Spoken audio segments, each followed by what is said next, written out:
waiting to see bitstream. The stream's current bitrate is lower than the recommended bitrate. You lie. It is fine. I think it's fine. All right. Okay, the things are looking good now. Okay. Oh, and I didn't do my thing. Sorry, I didn't do the thing. Do the thing. There we go. There, now I've got the purple background. Okay, are we ready? Do I have four faces? Go. I have four faces. All right. There are four lights. 3, 2, 1. Welcome to Nintendo Dads, episode 305, recorded on November 12th, 2020. On tonight's episode, devoted to and thinking of Bobby Pauls, the Nintendo guru, we talk about getting ready for the holidays, Game and Watch woes. See, I have woes and even saying it. Game Award nominations coming this Wednesday, and whatever else we decide to talk about. Jesse, you know what to do.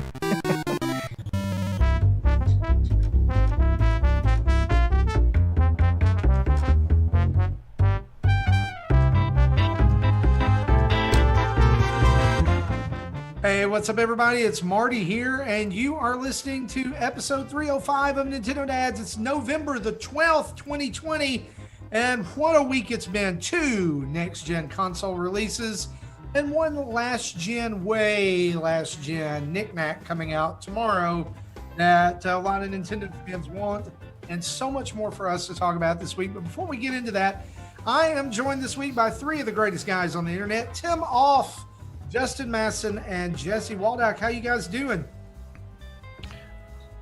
Pretty good. Yeah, well. Rush to see who talks first. You know, all this stuff going on, you know. I think then you all talk at once. Yeah, it was a weird call. It was such a weird transition. Yeah. Guys, get your crap together. I think I finally recovered from Extra Life. I'll tell you that, though. Gosh. I'm not, because guess what? I'm cranky tonight, and I don't care. I'm like a baby. I need food. I need sleep. I need a diaper change. Do you need a Snickers? Wow. I don't think a Snickers would even fix. Today's episode of Nintendo Dad sponsored by Snickers. Do you need a donut? Wait out of hunger. I don't need any more donuts. No, I don't. I don't need any more. But seriously, guys, let's go around the horn here. Tim, how you doing, man? How's this week been? It's been good. It's been busy at work. It's things seem like they're getting back in order as much as they can be, considering that last Thursday my school district decided that this week the kids would be going back doing school at home for the week because of, you know, good old COVID. So but other than that, everything seems to be rolling back into place, and I feel rested. I got to rest after doing the 24-hour Sunday, so because I took Monday off and slept in, even though the kids were home. Still probably got to should have done that. I probably should have done that. But yeah, for the most part, I feel pretty good. I feel bad for you, though, Marty. when you said things are getting back rolling like they should, I was like, just in time to shut back down again. All right. Mm-hmm. Yeah, Justin, how are you, buddy? For those of you that, you know, we do a pre-show on this thing. I slipped on a patch of ice and I hurt my back. So the last several days has been me like hobbled and crumbled over in excruciating pain. But man, I'm excited. I'm excited to be here. So basically you're 40 like me. I feel like that. Like, yeah, it's just a hot mess. And then my wife wasn't feeling very good today. So like, I'm like crumbled over. Jody's not feeling great, and like the kids are like having to get heat bags for us, and I like turned to them, I was like, welcome to like what it's going to be like in 30 years from now. You're gonna have to try and take care of us, and we're falling apart. Right, exactly. Speaking of being old and falling apart, Jesse Waldock, how you feeling? maybe you need another pie. Hey, Jesse, it looks like the stream might have cut off. Do you want to verify that? Sorry, I don't mean to be calling you on that one. Twitch still looks good. Okay, I'm sorry then. I apologize. Continue. Maybe it did, maybe it didn't. But I'll check YouTube while we talk. Jesse, all jokes aside, you doing well, right? I'm doing well.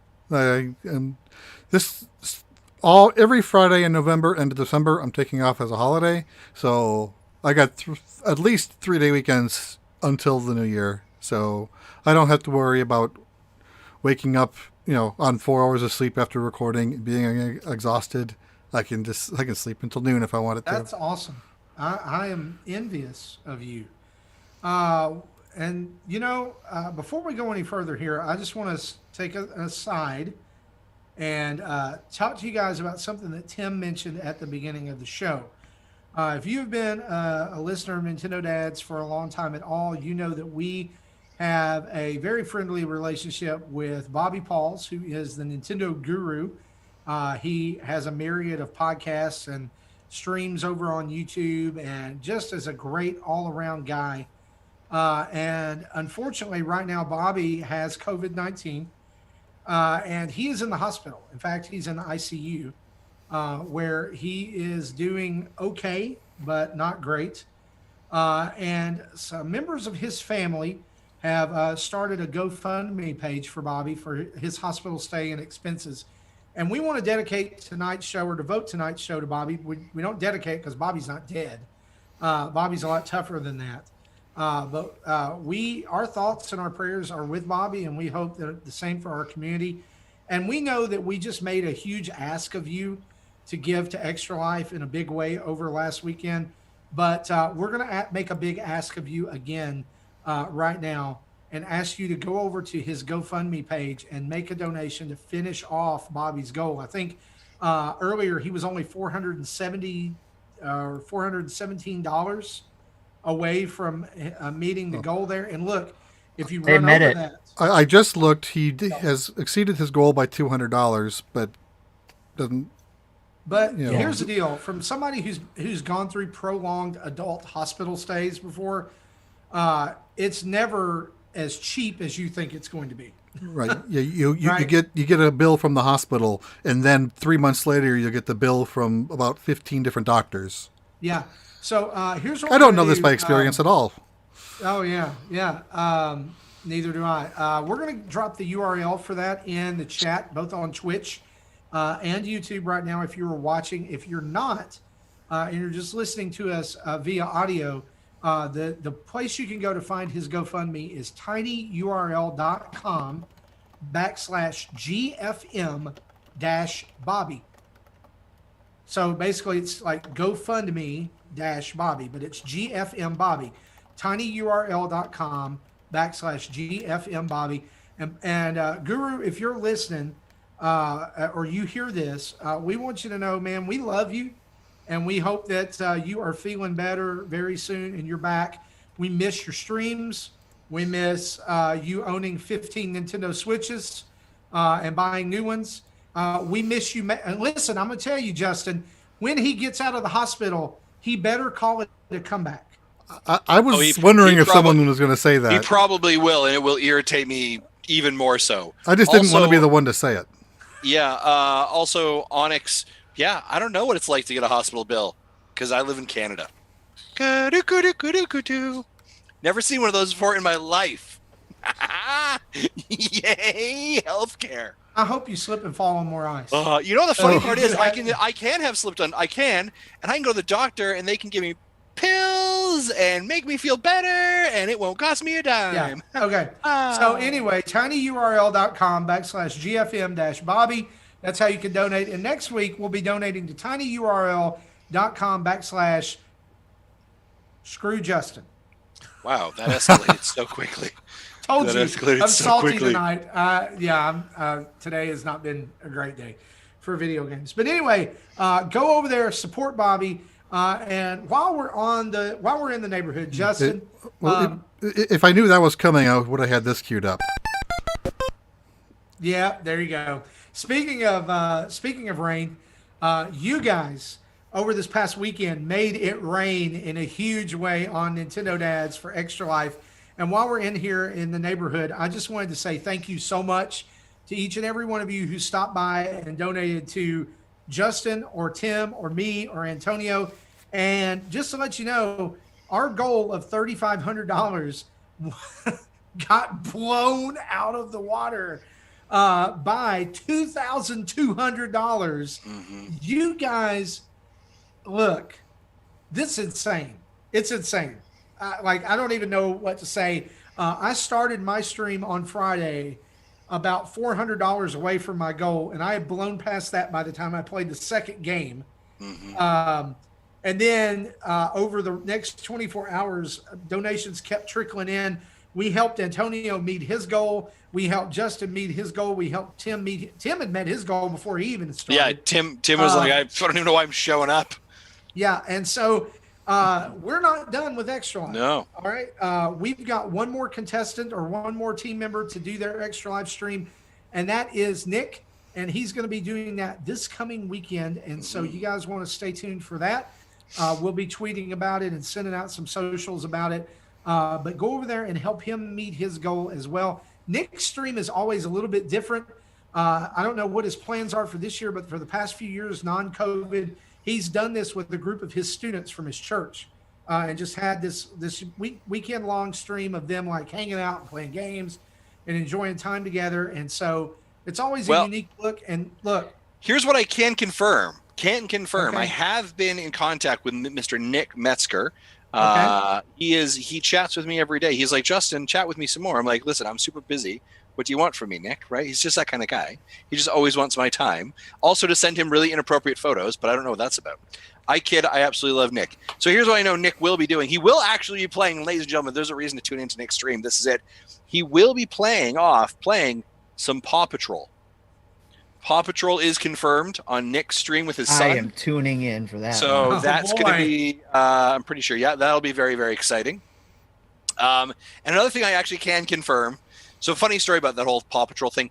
The game came out, we got early access, but the codes didn't work, and they only now worked like today, which is like 3 days past launch. And Nick was like, yeah, I'll volunteer to review it, never got the code. So he's like, I'm going to play it on Extra Life, apparently. I was like, all right, let's go.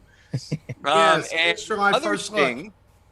Other thing is that Nick said he is looking to also be playing the new Xbox. He said he's going to try and stream some new Xbox because I hear there was some system launches this month or this week. I hear there's a new Xbox and a new there new are 3 PlayStation systems launching this week. Right. 3 Okay. systems. Okay. All right. We'll talk about that here in a minute. That's it. That's all I got for you. Okay, cool. So I don't know what like all day Saturday. Listen, he said Paw Patrol and Xbox. What more do you want? Nick, all day Saturday, and he said he was Saturday. probably going to have friends over to play too. So Great. Yeah. So y'all go over and support Nick. You can head to Extra Life and search Nintendo Dads. He's part of the team. And y'all, if Nick meets his goal, we're going to blow past $6,000 raised as a team this year for Extra Life, which is bonkers. And just an update on the prizes.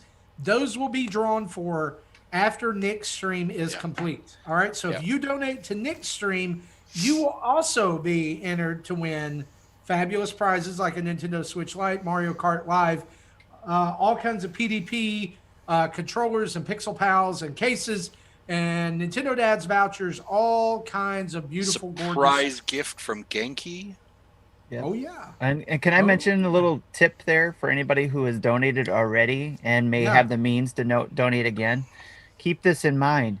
If you donate again, that means you'll have a batch of numbers the first time you donated and a batch of numbers the second time you donated. Ooh. So keep that in mind if you want to donate again. Oh. Yeah, Wow. so there you go. And you can do that all over at the Extra Life website, or check Nintendo Dads on Facebook, Twitter, and YouTube this weekend, and you'll see the streams and see ways you can donate and interact there. And Awesome. but before we move on, I wanted to throw in we have a video on YouTube where I have fun a little bit with the Mega Dads on their Extra Life stream, because I did a donation just at the right time to win one of their prizes of naming their mascot, which is a doodle that Adam did on the back of John's head around a mole. Nice. So I named, we had, and he just joined the chat. We have a patron named the third strongest mole. So I didn't want him to be one-upped, so I named this the fourth strongest mole. Nice. And thanks to Tim and Third to recommend some phrases for me to give to Adam for what the fourth strongest mole would say. And that's all on our YouTube channel. Check that out. Yeah, you need Look to at go you! check Look that at out. you push plugging, right? Good for you. So go over there and check that out. I've taken lessons from the best. I'm so There's proud a of you. video of me getting pied in the face. Yeah. There's also a video of me eating Satan's donuts. And so you can go over there and check that out if you're into pain. But here's what we're into. Let's go to the news. Let's do it.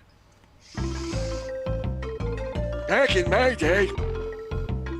Right, that section first. Still. Yeah, we're starting our news off with the Back in My Day. This week in Nintendo, November 8th through the 14th. And again, we want to ask you, if you guys are listening and you want this sorted by date or by year. By year is how we've done it the past couple weeks. This week, we're going to try it by date. The responses we've gotten so far have been pretty evenly split, so we want to be sure we get your feedback. And so away we go. On November 8th, 2019, The Stretchers was released worldwide for the Switch. If y'all have not picked this game up, by the way, fantastic co-op fun. Especially when you get to drive the ambulance. So much fun. And it's pretty cheap too. So you can go check that out. November 9th, 2007, Endless Ocean was released for the Wii in Europe. And in 2009, Excite Bike World Rally was released in North America as WiiWare. November 10th, 1983, Mario's Bombs Away was released as part of the Game & Watch series. Speaking of Bombs Away, in 2009, Call of Duty Modern Warfare Reflex Edition was released in North America for the Wii. And in 2017, Mario Party The Top 100 was released in North America for the 3DS. November 11th saw in 1996 Wayne Gretzky's 3D Hockey released in North America for the Nintendo 64, which, by the way, is a far inferior hockey game to NHL 94. Yes. 2001 saw Golden Sun released for the Game Boy Advance in North America. And 2008, Tales of Symphonia Dawn of the New World was released for the Wii. November 12th saw in 1982, y'all, listen to this date, okay? And listen to the game. 1982, Mickey and Donald was released as part of the Game & Watch series. That's right. Nintendo partnering with Disney to release a video game in 1982 on the Game & Watch. 2002, Donkey Kong E was released in North America for the e-reader. Fun fact, did any of y'all use an e-reader? I've seen them in stores. I've never used them. I Tim used did. one. I had one. I loved the doggone thing. It was so awesome. Yeah. You know, Especially I saw for the Mario- e-reader Super in Mario stores, but 3. I never saw the cards. I had the Super Mario 3 cards and loved it. Just loved it. It was awesome. Nintendo is great at wacky peripherals that only work for one thing, and then never really supporting them. You know, I don't know. Link's crossbow training comes to mind. November 12th, 2004, Paper Mario: The Thousand-Year Door was released in Europe for GameCube. And in 2004, The Legend of Zelda: The Minish Cap was also released in Europe for the Game Boy Advance. Highly, highly, highly underrated Zelda game right there. In 2007, November 12th, Super Mario Galaxy was released for North America for the Wii. Rounding out the week, November 13th, 2006, Yoshi's Island DS was released in North America for the DS. Resident Evil: The Umbrella Chronicles was released in North America for the Wii in 2007. And Cooking Mama: Dinner with Friends was released in North America for the DS in 2007. Raise your hand if you've ever played a Cooking Mama game. Nope. So Tim That and just Marty said are raising their mama. hands. Yeah, You raising missed your that. hands works well in an audio format. Well, Thanks. I don't know. Hey, look, I hope some people raise their hand in their car or wherever they listen to us. I see you. I see that hand. November 14th, 2003, Mario Kart Double Dash came out in Europe for the GameCube.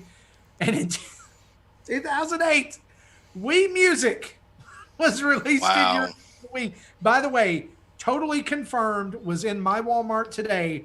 Wii Music is still there for $49.95. Sorry, were we not giving that away as part of our packages? That and cheese crackers. It is. It is. Wii Music and cheese crackers. Did you not pick that up? I didn't pick it up, but I guarantee it's still there. I'll get it when I come Okay, back. can you make sure? I don't want that to sell out tomorrow, guys. If we're giving that away as part of our gift. I'm giving it away. No, we're getting it tomorrow. Okay, good. All right. November 14th, 2008, NHL 2K9 was released in Europe for the Wii. Still an inferior game compared to NHL 94. And that is the week in Nintendo. Now, let's go to the news. Do it.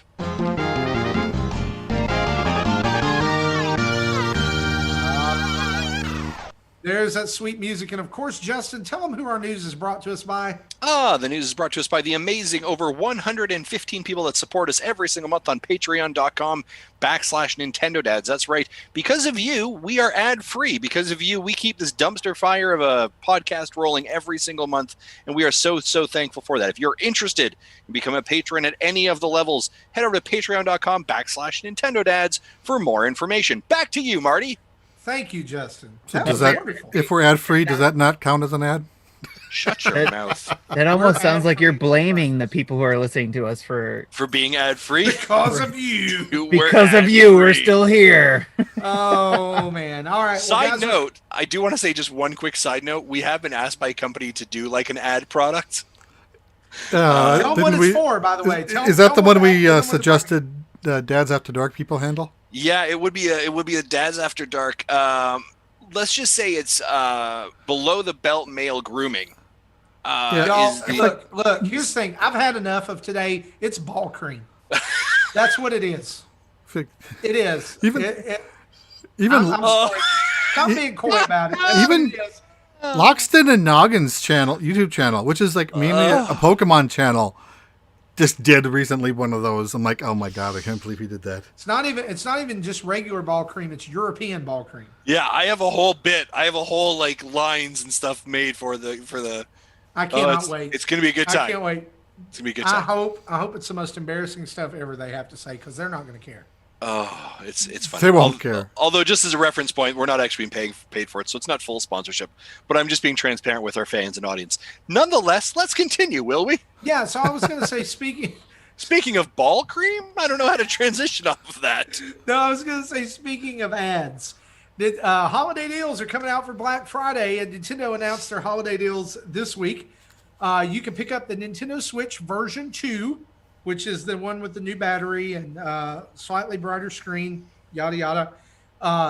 At most major retailers, it'll include a download code for Mario Kart 8 Deluxe, as well as 3 months of Nintendo Switch Online individual membership. And you don't have to wait for Black Friday for this. This bundle will be out on November 22nd. And guys, I want to say this too, while we're in the neighborhood of bundles, I was at quite a few Walmarts today, and there's Animal Crossing Switch bundles aplenty out. Nice. And one Walmart that I went to was super stocked with Nintendo Switch Lites. So I think that they're gearing up for the big, holiday Black Friday push, making sure product is on the shelves. Yeah. But if you don't own a Switch yet, or if you're like me and you have sisters-in-law who are both buying Switches for their families for Christmas, this is a fantastic way to get in because Mario Kart 8 is a game everyone can play. It's the best-selling game on Nintendo Switch. And guess what? This is just going to help it continue to be the best-selling game on Nintendo Switch. Am I also correct? And maybe I read this wrong or saw something else. You also, as part of that bundle, are able to get another Nintendo Switch game at a reduced price, like $40. Maybe that's at a certain It's not store. part of the bundle. That's just another deal. That Oh, is it? Okay. It's later on in our list. Don't worry. Okay, got it. I thought that was part. I was like, that's a banger of a deal. Like if you're able to get another one. No, so we'll continue on here. You won't have to buy the Switch to get the discounted games. The games will just be discounted. Got it. Okay. Another game that we highly recommend here at Nintendo Dad's HQ, Minecraft Dungeons Hero Edition, is going to be $10 off on Black Friday. That's a manufacturer suggested retail price of $19.99. It's going to include all available content packs and bonus items. And that is going to be available on November 22nd. So, y'all, listen. Is that pretty much just getting the DLC for free? Yeah. Yes. If you have a Minecraft fan in your house and you like dungeon crawlery, Zelda-esque adventure games, Diablo, you need Minecraft Dungeons. It's really well done. And here's the other thing I'd say that as well. I believe next week, and someone in the chat can correct me. I believe next week is the patch they're putting through for full cross-play across all the platforms as well. Yeah, it is next week. I think it's the 17th. Yeah, so or 19th. that's a really big deal as well. And also, I would say this: even if you're not a Minecraft fan. I'm not a Minecraft fan. I picked up Minecraft Dungeons. And I absolutely love it. It can be up to 4 players locally. You can play online with friends. There is a ton there, and it's not mine. If you're like I don't know anything about Minecraft. I know nothing about Minecraft, and it's absolutely fantastic. I would highly recommend it. Yeah, and here's the deal: there were 2 DLCs that came out that you'll get in this package. There's a third DLC that is coming out in December called the Howling Peaks. And y'all, each one of these DLCs adds brand new mobs, brand new items, brand new islands for you to explore. It's like, going back in the game to a brand new game all over again. And so totally something we recommend. They had a Halloween event recently as well. Yeah, that was slick. It's a game that if you just pick it up, it's absolutely, the cost is fantastic on this. And it's a game you can come back to at various different points and just have a lot of fun. And again, the accessibility, and again, I think from a parenting perspective, I know that, like I've said the story before, I have a friend of ours has a young son.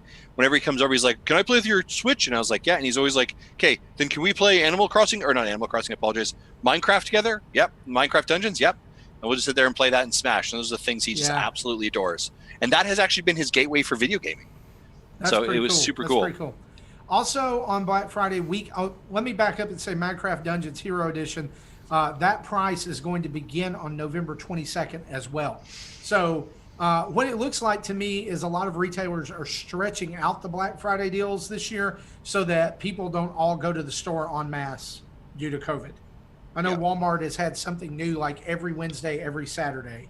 And so anyway, select games will also be $20 off. These games will include, but are not limited to, New Super Mario Bros. U Deluxe, Super Mario Maker 2, The Legend of Zelda Link's Awakening, Luigi's Mansion 3, and Splatoon 2.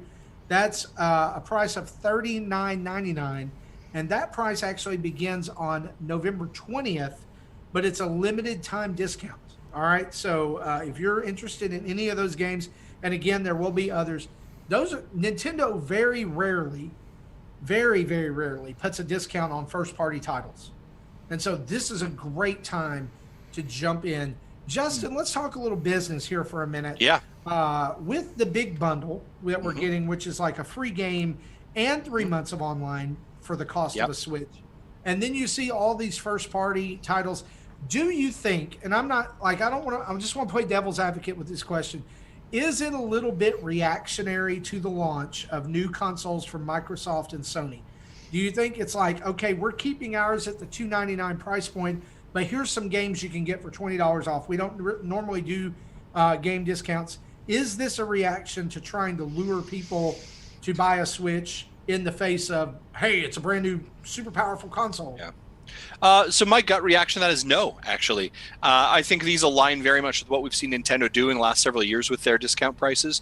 This bundle is actually, other than the fact that this is actually the new of the Nintendo Switches, this bundle is the exact same bundle they actually had last year as well, except they don't believe they had the Switch Online for 3 months. And ladies the and gentlemen, Switchfork one with the Mario Kart Deluxe has been out for the previous 2 holiday seasons. This is the first time it's been the Mark II. Yeah. Right. Yeah, this is Mark II, but I believe that could also just be supply chain, like they just ran out of Mark I's, right? So the Mark II, and then I think the added on bonus of the Nintendo Switch Online, that's great, but I'll be honest with you, like the amount of times I see that free everywhere else, right? That's about a $5 to $10 value, if you just do the cost on it. It's not a super huge deal. I think their cut prices on games, I don't think that's a huge reaction to the market. I think it's knowing very well that you have a strong platform in the Black Friday market, so that you're going to want people to buy, and then you also want them to buy games that would be approachable, right? You look at games in that time zone or that area that are family friendly, right, and that are family centric, and that can have people come together, right? And I'm sorry, the games you listed there were New Super Mario Bros. U Deluxe. That's an easy 4-player game. Super Mario Maker. That's an excellent 4-player game. Luigi's Mansion. That's a 4-player game. Splatoon 2. Not a 4-player game, but got some online multiplayer or online. The Legend of Zelda Link's Awakening is probably the one that I'm like, which one of these is not like the other? That's probably that one. But I think these are all absolute bangers of titles. What you don't see here, right? What you don't see is Super Mario Odyssey. You don't see Breath of the Wild. You don't see the kind of the AA tier games that we would kind of traditionally think of in that place. You don't see Smash Brothers in this space either. You don't see Animal Crossing. Well, we have to keep in mind though too that although they're pushing these at the stores, they do usually have eShop sale, big Correct. one on their big titles like the ones you mentioned. Correct. Yeah, and that is it as well. Like there's a lot of sales. So I'm not overly shocked. I think this is great. I don't think this is reaction to the market though, Marty. And this isn't an inclusive list. There are other games that could be also marked down to 40 that we don't know about yet. Yep. Yeah, and other games that are getting huge discounts. Pokemon Let's Go Pikachu and Pokemon Let's Go Eevee are going to be 50% off beginning November 25th. They're going to start at $29.99. Wow. Notes on this say that it doesn't say it's a limited time discount, so it's very possible this could be a permanent new price for these games that these are top 10 sellers when they go list out the top 10 games. It's in the lower, but it's still it's held a very respectable place. And as Tim said, every Thanksgiving or Black Friday around that time, there is a huge eShop sale. Yeah. Especially, I would say Nintendo of America, not great about it as much as Europe. They just go nuts on sales on the European eShop. And so if you're looking to pick up some games, here's what I would do right now if I were you. If there's any games you want, stop, wait, and wish list it, and you will get an email that it goes on sale. Like you'll get emails that say a game on your wish list is on sale. And you may be surprised. It may be something like a 20-30% discount over Black Friday weekend. Yeah, and, I use that wish list really quite frequently, actually, is I'll just put things in there. I'm like, yep, and I'll just wait. Yeah, sure, no worries. And when it comes on sale, then I'll move on it. Because there's a ton of sales. And the other part of it is not only is Nintendo maybe not putting their stuff on sale, but like other companies. Hey, Capcom's having a 75% off. Capcom is notorious for a 75% off sale, by the way. Yeah. Like that kind of stuff. So, just keep an eye it'd be a great time to pick up one of the great games of all time, Mega Man Legacy Collection. So there you go. Try something new. I did see too, and it leads me to suspect maybe Enter the Gungeon, Exit the Gungeon, get a discount because there's a big new update coming in the next week for Exit the Gungeon. So just guys, you never know. You may run into some sales like we did the past couple of weeks where Bastion and Transistor get down to $2.99 and $3.99. And those are like almost, you cannot not pick those up. You know what I'm saying? And that's a great call out for even those games. The other games recently have been on super low cut sales. Killer Queen Black was $2. Yeah. $2. Are you kidding me? And then Blood Roots, which was one of my favorite games of 2020, was like $2 as well. Those are all amazing games that were are just unbelievable. Yeah. Also on sale, not for Black Friday, but this week, Game & Watch Super Mario Brothers. If you're listening to the audio version of this podcast, is out right now. If you're watching us, it does release tomorrow, November 13th, here in the United States and I guess around the world.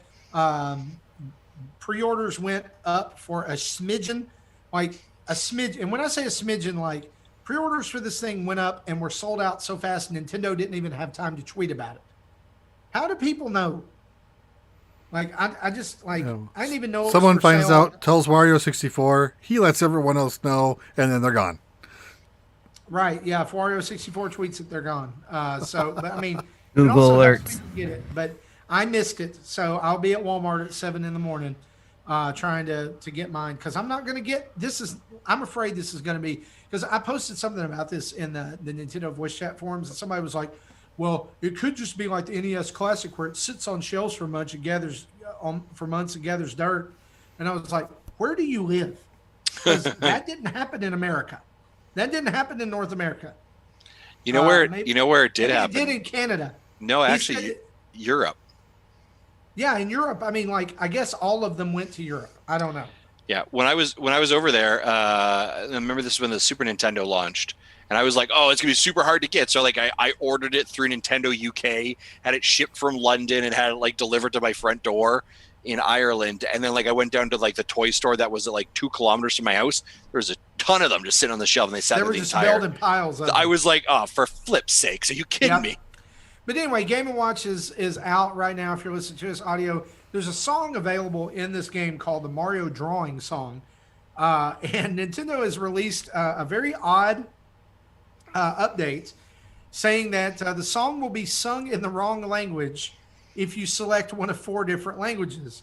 And there is no way for them to fix this, as it is a bug that cannot be patched out because there's no way to update the device.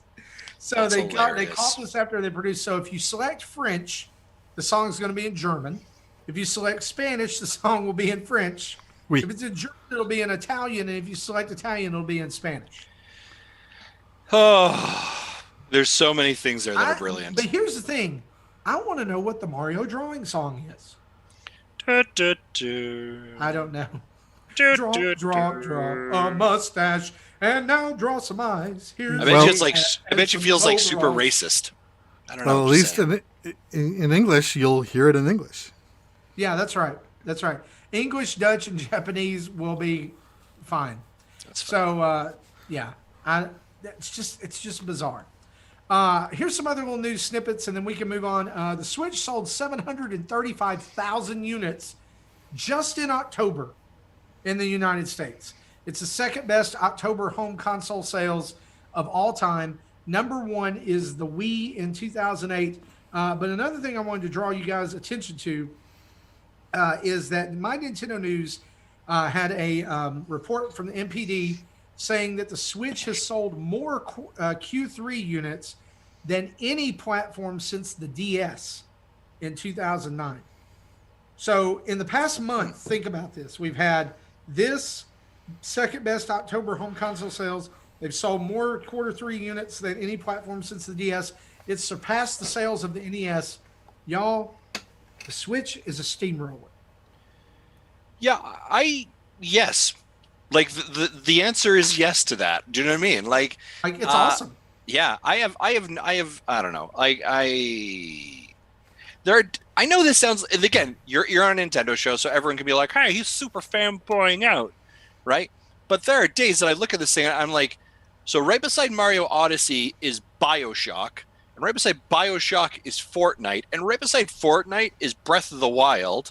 Do you know what I mean? Like, and right And beside Doom, that, and right beside that is and- Doom. Oh, and and Witcher, and The Apex Witcher, Legends, and yeah. Rocket League, and Oh, and don't forget the great third-party release, Garfield Kart Racing. right, and and right beside that is Crash Bandicoot Collection.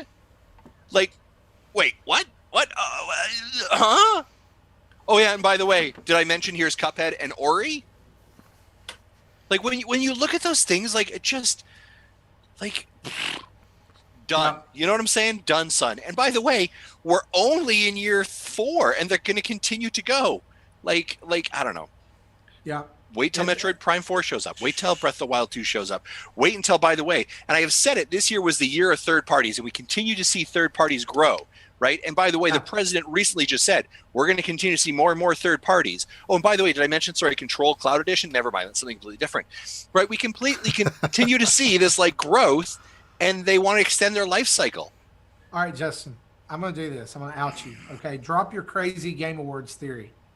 Oh, my crazy... Okay. Drop your crazy Game Awards third-party theory. All right. Here's my... This is one of those things. If you drop this and it's right, we'll come back and we'll celebrate you. Yeah. All right. So for those of you that want to know my crazy Game Awards theory, Cyberpunk 2077 was delayed until December 10th, right? Yes. Which is the same day as the Game Awards.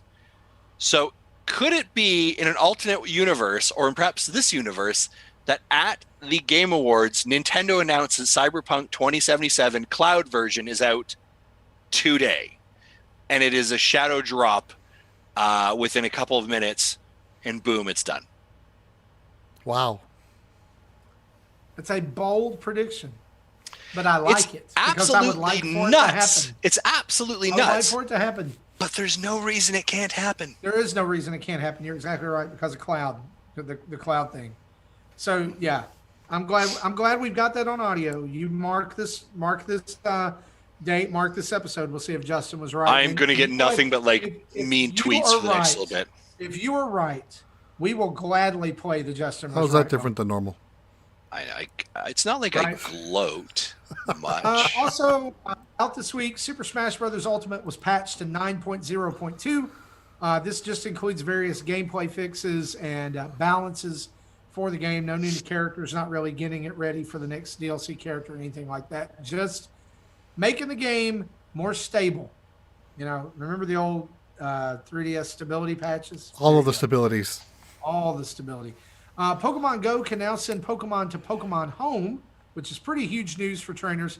Currently, trainers can trainers up to level 30 can do this, and the level will decrease over time to give newer trainers. I never forgot that. I never finished that sentence, but basically that's how they always roll out new features. Is they start with level 40s and then going to slow roll it just so they don't have 10 million people try to do it all at once. Yeah. Also, just a little note here, Game Awards 2020 nominees will be announced this coming Wednesday morning at 9 a.m. Pacific time. That's 11 Central time if you're in God's time. 11 a.m. is when you want to tune in. And Jesse, give us a little update here about Tommy Tallarico and a sound settlements. Yeah, so I talked about several months ago that, Tommy Tallarico, he's been a sound designer and composer in the game industry since the Super Nintendo era.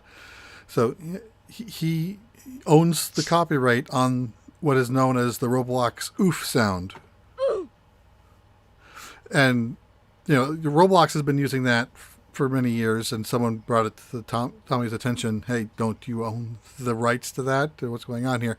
And so they've been in discussions for over a year. They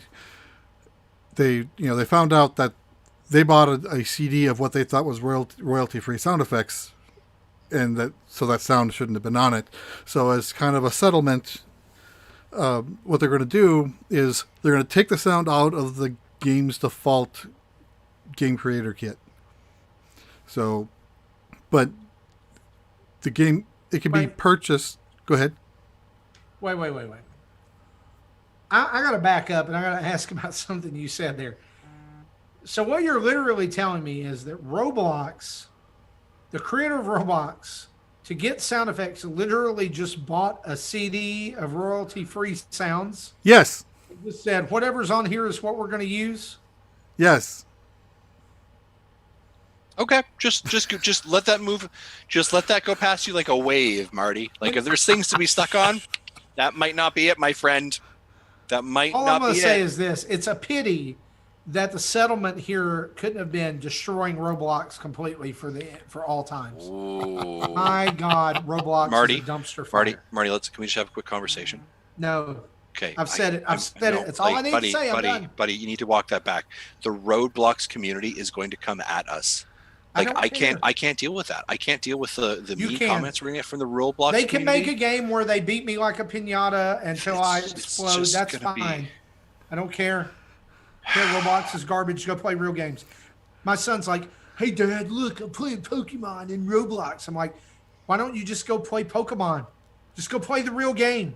"Hey, Dad, I'm playing Sonic the Hedgehog in Roblox." Just go play Sonic the Hedgehog. Just play the real game that I spent $60 on for you, please.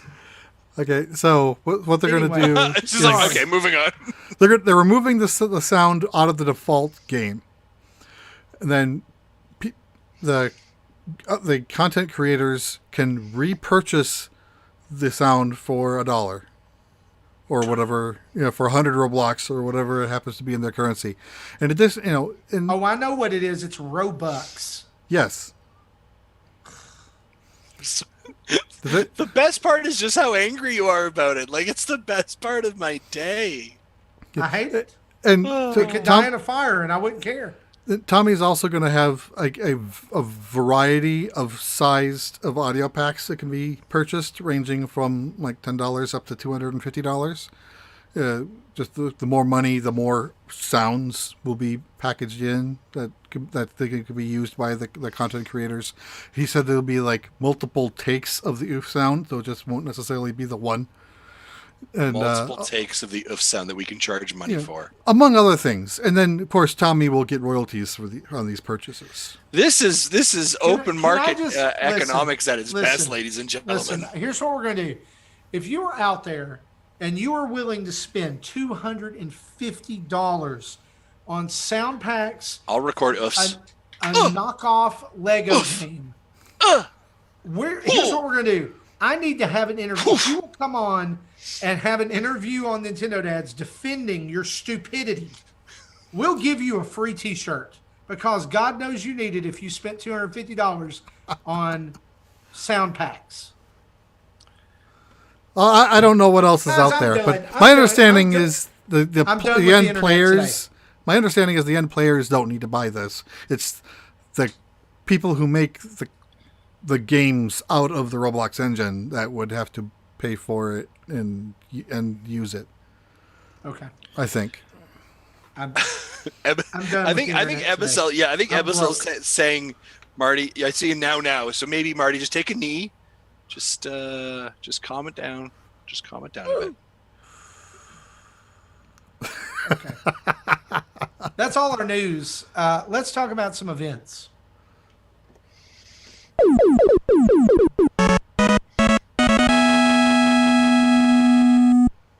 You want to talk about an event? Let's talk about some events that happened today in that no one who wanted one got a PlayStation 5 or a Game & Watch. And Justin, you encouraged this. You were like, bring that saltiness, bring that fire. Well, yeah. No, I'm bitter and I'm salty, and I don't care. I don't care. There should be a better way. But here, you know what? Let's talk about some real good events. Let's talk about real events. Tim, tell us about, holy crap, Black Friday dinner table episode. Let's hear it. That's right. We're going to be doing instead of the third Friday of the month, this will be the second month in a row we've done this, but I polled everybody because I kind of wanted to do it. I wanted to do it on Black Friday, but I did realize that it'd be switching up the day. So I did a poll on the Discord, and Black Friday won instead of doing it on the third Friday. So we're doing our dinner table episode on Black Friday at 10:30 p.m. Eastern Standard Time. 1 hour away from God's time. Yes. So I'll call it Jesus's time, since it's the right side. 1 hour past God's time is Satan's time. Just letting you know. That seemed inappropriate. All right. Anyways, we'll be talking about our Retro Rewind as usual on the show, and we've been playing Pokemon Gen 1 on the 3DS. I've been playing a little bit here and there of Yellow. Everybody, if you've been in the Discord, and looking at the Retro Rewind channel, everybody's been talking about how far they've gotten and how they've been playing. Of course, Ebicel's still playing Super Metroid, I think. So he's a few months behind. Pokemon in there, sure. Next month we'll play Super Mario 35. We'll see, because it's gonna be it's got to be retro. So that was the mayhem that just ended. Ended. And then also too, after we're done talking about what we've been playing in Retro Rewind wise, the group decides, and this is what we did last month, so we're going to do it again this month. The group will decide what game we play the next month until the next show. So, and I think everybody enjoyed that, so we'll be doing that again. Main dish, we'll be talking about Black Friday itself and what does it mean to you and what does it mean to the gaming industry. We'll be talking about that. And then, of course, whatever anybody else brings, we call it our side dishes, and whatever anybody else wants to talk about. So again, in order to participate in the dinner table, it is recorded. I do post it as a podcast, but it's anybody can join in as long as you're a Patreon of the show for at least $1 or more, and can get in our Discord channels because I use the chit chat voice channel in Discord to get everybody on and talk about stuff. So it's a lot of fun. I've been enjoying it, and especially switching up the format to this buffet style is what I've been calling it, to where anybody can pop in. That's why I have it on Discord, because not everybody could spend the whole time that we've been there. It's open, just come in, have a feast, and then leave when you got to leave. Like Dan came in, he came in for about an hour and he had to go, and it worked out for him. So. This month, what you should call it, like we're just having Thanksgiving. Yep. And I've heard about some people having Friendsgiving. This month, the dinner table should be Dadsgiving. There we go. I like it. It'd be Dad's Giving show. Dadsgiving for on the Black Friday. Awesome. I love it. And y'all, last time I checked, last one that you did, Tim, I just happened to look at the voice channel. You had like 14 people in there, and everybody hanging out and having a great time. Oh, that was the one that Jesse was on. Actually, we had the most. This last one, right? Jesse brings the fans. They all flock to Jesse. That's how it works. They knew he was there, and they were like, I'm coming in now. Yeah. So it's gonna get hot up in here. You know what I'm saying? Was that the RPG talk, or was that something else? I think it was the RPG one. Yeah. And of course, when Jesse didn't show up this last month, there was only a handful of us. So Sure, blame me for factor. Brought his entourage, right? Yeah. So you can go and participate in the dinner table on November 27th at 10:30 Eastern. You must be a patron to participate, and you can find that in the voice channel over on Discord. Just let Tim know you're going to be there, and then come on in and enjoy dinner. Also, Super Mario Maker 2 has a Ninji Speedrun online challenge going on through November 17th at 6 p.m. Pacific time. Through November 24th at 6 p.m. Pacific time. This is a new Ninja speedrun. And to participate in this challenge, players must sign up via the Super Mario Brothers 35th Anniversary Missions link. And participating in the challenge will count as one of the missions, and you can get credit for it by December 1st. And one last event, 2 Pokemon GO Community Days in a week. Electabuzz Community Day is on Sunday, November 15th from 11 a.m. to 5 p.m. your local time. Elekid will be hatching from 2-kilometer eggs received during this time. And Magmar Community Day is going to be Saturday, November 21st from 11 a.m. to 5 p.m. local time. And Magby will be hatching from 2-kilometer eggs received during this time. Both events will have special research or a special research story that can be purchased for 99 cents for additional awards or rewards. And let me say here about an event. We ran a poll on our Twitter this week, and this was a result of Extra Life last Friday and Saturday, where we got to spend some time gaming with you as a community. And regular monthly Nintendo Dads game nights are going to be happening. All right, that is coming, and so those will be on weekends, kind of late in the evening when people can participate. And we want you to come along and be a part. We will just play some different games. Probably we may have a few themed nights, like, hey, tonight's only going to be Mario Kart or this or that. But we'll be making some announcements via our socials and Discord leading up to that. And even if you're not a Patreon member, you can come and be a part of that. And we would love to play some games with you at Nintendo Dad's Game Night. And that you can look for more information about that very soon. I had a blast Friday night playing some Mario Kart and Jackbox. If you weren't in our Jackbox game to see Sonic the literal stick of dynamite, then you missed out. That was one of the. There's a game in Jackbox Party Pack 7 where you draw your own characters based off of prompts, and then they fight. And the way they fight is people vote for them. And Blockfort, Dan Caparello, drew Sonic as a stick of dynamite with stick arms and stick legs, and I think it won the whole game. It was fantastic. Is that Gene came up multiple times? What's that a reference to? I have no clue, but there was Gene and his brother Bean and their cousin Neen. Yeah, I drew the sister, or the sister Neen. Yeah, Gene and Dean's sister Bean, or something like that. The other way around. It was hilarious. And so we'll be leading into some more of that here in a little bit. And so watch our. And then I drew that Lakitu that freaked you out. Discord. Oh yeah, the Lakitu was creepy. Just gonna be honest. We'll be playing some more of that here very soon. Speaking of playing, let's talk about what we've been playing this week. Do it.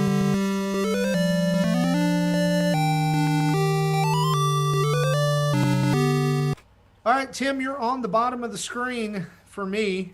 Why don't we start with you? Okay. Well, this is interesting because of obviously we got to play a lot more games because of Extra Life since our last show, and so I'll just start with the list of things that I've been playing even after the show, even after we did the 24 hours. So I played some more Asphalt. If y'all don't know, that's the racing game that's on the Nintendo Switch. I played it during Extra Life, and I played it more because I've been dying to play Need for Speed, so I played some more Asphalt. And that comes out by the time you're listening to this today. So I'm looking forward to that, being able to fire that up. Maybe even, I don't know, maybe even after the show's done, maybe I can fire it up then. Who knows? Oh yeah, let's get some let's plays of that going on, yeah? Some Yes, first looks. exactly. Yes. And then I played Raji and Ancient Epic. I actually beat that game during the stream, during the Extra Life stream. And as I mentioned before, either in chatting about it or talking to people on the show, it's on my list of games, my top games of 2020. So it's a contender for Game of the Year for me. But at least in the top games I've played this year. I enjoyed it immensely. There are some glitches that I ran into, but overall the game outweighed those few glitches I ran into. And I enjoyed the story. I enjoyed the mythology that's there.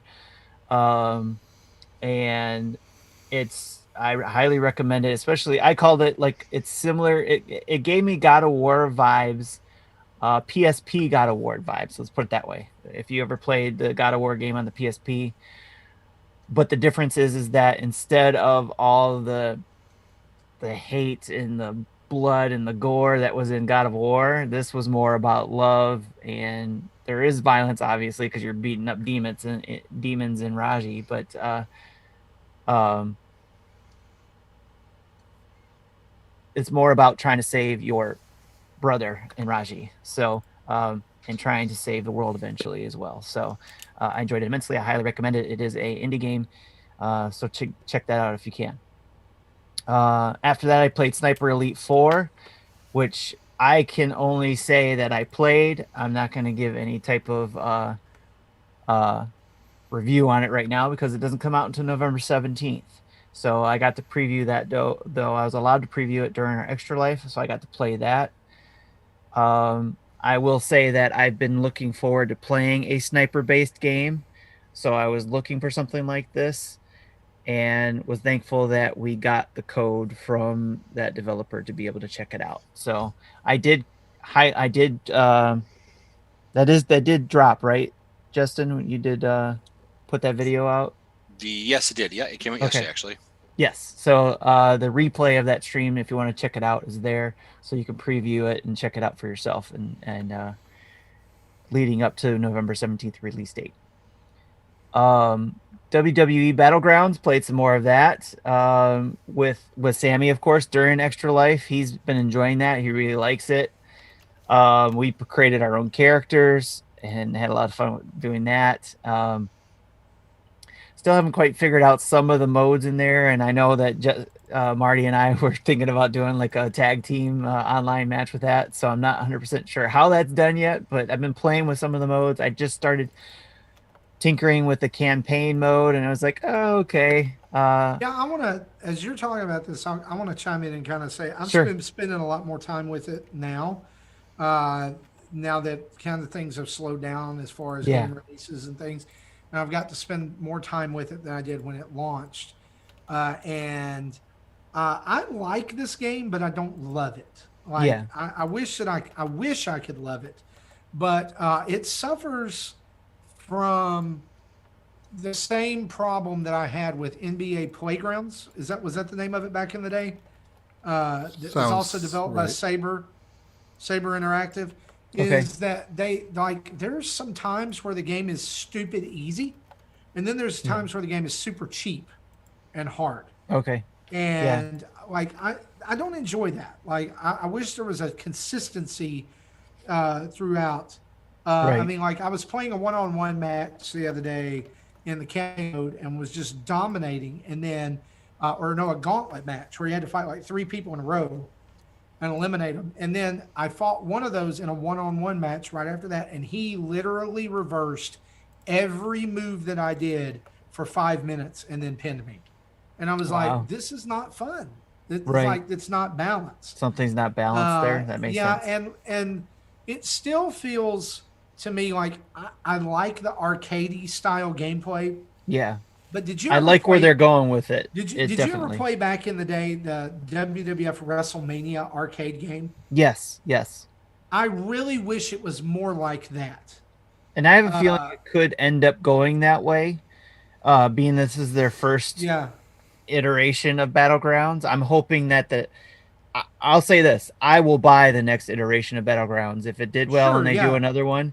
I'm hoping they build on this and it does well, because it I did think give me so, some too. of those Nintendo 64 vibes with the Nitro And type I stuff. will say this: one thing I will credit them with is there's already been a big patch that came out like about a week ago that applied some characters that they had not announced at first. So they are adding more characters.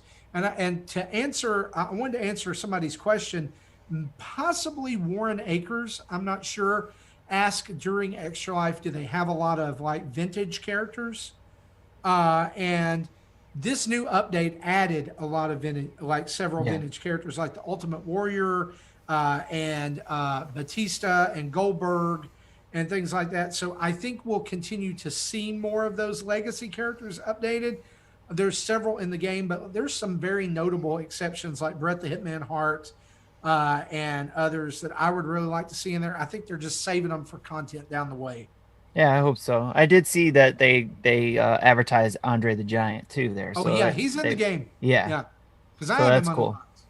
And that's the thing about the game is that you can have random characters unlocked. So Tim, you may have characters unlocked that I don't. Not yet. I haven't gotten that far. Like I said, been toying around. Well, no, I'm not talking about even that. I mean, just like from the beginning, the game has random characters. I believe it's random. There's a few that are set, and then there's like random unlocks for every save file. Okay. So I think that everybody's unlock is different. Right. But there's a ton to spend your money on in there. That the you biggest, win.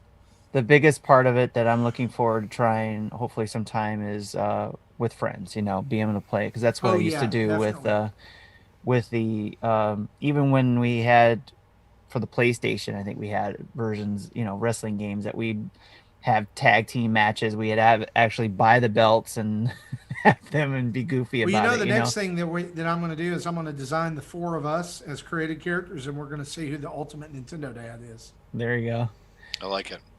So So there's that Sammy and I have been playing. He has to play that all the time, so I'll probably be playing that some more. That sounds like it needs to be a video put up on YouTube. Oh yeah. He doesn't like to be on the video though, even though he says that. No, but then during that. No, not Sammy, but his 4-player match with us as our avatars. Oh, okay, yes. The Nintendo Dad's Fatal 4-Way is what it's going to be. Yeah. There we go. That'd be cool. Doesn't sound appropriate. That's what they call them. I'm just using the terminology. Does not sound appropriate. You can tell where his mind is. Hey, well, somewhere the Megadad signal went on when I said 4-way. Right. Doom. Really. Yep. What? Both them and our Dad's After Dark crew. Yeah. Part-time UFO. As I say, and the fourth strongest mole. The fourth strongest mole, yes. Part-time UFO was playing that during Extra Life and got a lot of great questions about that, and I think a lot of people who saw that and I think are picking it up or have it on their wish list at least, because they thought that'd be a nice relaxing game. It is pretty relaxing. Got a little further into it, more of the jobs on the part-time UFO, and it's it is available on mobile too. So if you don't want to get on your Switch, you can go to get it on mobile as well. ScourgeBringer Demo. I've downloaded the demo and played that during the during the Extra Life, and that game is absolutely bonkers, and I love every minute that I played it. And it's on my wish list, so I'll probably be downloading that eventually. Hey, Tim, I've played that demo too since I watched your part of the stream on that. Yeah. Isaac, my son, made a great observation while we were watching it, and he said, "Is this just Doom but 2D?" The Because, music like, think about definitely. it, like the music, like you get in there and it's like, Yes. you know. So in but other then words, it's like the original Doom. well, like all Does of he even know about all that? of the monsters appearing out of nowhere, and then you clear them, and then the room opens up. Yep. It really kind of does have the same Doom vibe. I love it. What I did notice is that there is a demo ending glitch in this that you experienced on stream, and it happens to me every time I play. Okay. I didn't know that. What I was didn't it? know, I thought there it is was. Yeah. Go ahead. There is a demo ending glitch, and what it is if you go to the through the first stage and you fight the boss, and you lose, you can go back and play through that level like again. But I think if the boss beats you and you choose not to continue, like if you choose to go back to the title screen, it's like the game encountered an error and it will close. Interesting. Now I will say they did put out a patch today for the game. But So probably not the demo. I don't. Yeah, the demo probably not impacted, but I know there's a patch that went out today on the game as Yeah, well. but here's the thing I want to say is the demo's totally playable. And I think you should definitely go try it out. If you're a fan Yes. of Doom or Enter the Gungeon, Celeste. roguelikes like that, Celeste, yes. There's It has- huge. It has tons of elements, and it's got some really kind of, there's some dark humor, and sound is impeccable. I love the soundtrack. Yeah. Love it. Yeah, it has had. Here's the problem I had with it, and this is just a weird problem. I had played. I don't know if you guys remember Foregone a couple weeks ago, and again, that was very much a Dead Cells-esque game, roguelike. There was a tons of elements of that, and then literally a week later, ScourgeBringer came out, and that took like my attention right away from it, and I have been hooked on that. That has been like my guilty pleasure. So let me just say this before anybody else comes with the actuallys and all that, just to make sure we're all clear. It is ScourgeBringer. Scourge. I know I keep saying it wrong. It's ScourgeBringer. I said it wrong too, and my wife corrected me on it as well. So, but one of the things I really like about it is that there is some button mashing elements to it, but if you actually take your time with doing the combos correctly or doing your moves correctly, it almost feels like a kung fu movie type thing. Like, you know what you're doing, and you go over here, you slash over here, you swipe over here. It's crazy how there were runs where I was just like, I felt really good because it was like, yeah, I'm a BA. BA, that's right. Yeah. Yes. That's how you feel. And if someone's in the car right now and they're like, "Mommy and Daddy, what does a BA mean?" Don't ask. Just let it go. Because your mom and dad right now are saying, "Don't ask. It's not important." Right. Okay. And you're not helping things. They're going to want to know them even more now. I know. The fat loud one said BA. What does it mean, Mommy? Before and after. Yes, before and after. There you go, parents. You're welcome. BA stands for before and after. Yes. So ScourgeBringer, definitely check it out, especially if you like fast paced. And for me, I don't usually go for roguelite games or roguelike, any of those, because they frustrate me, especially how hard they can be.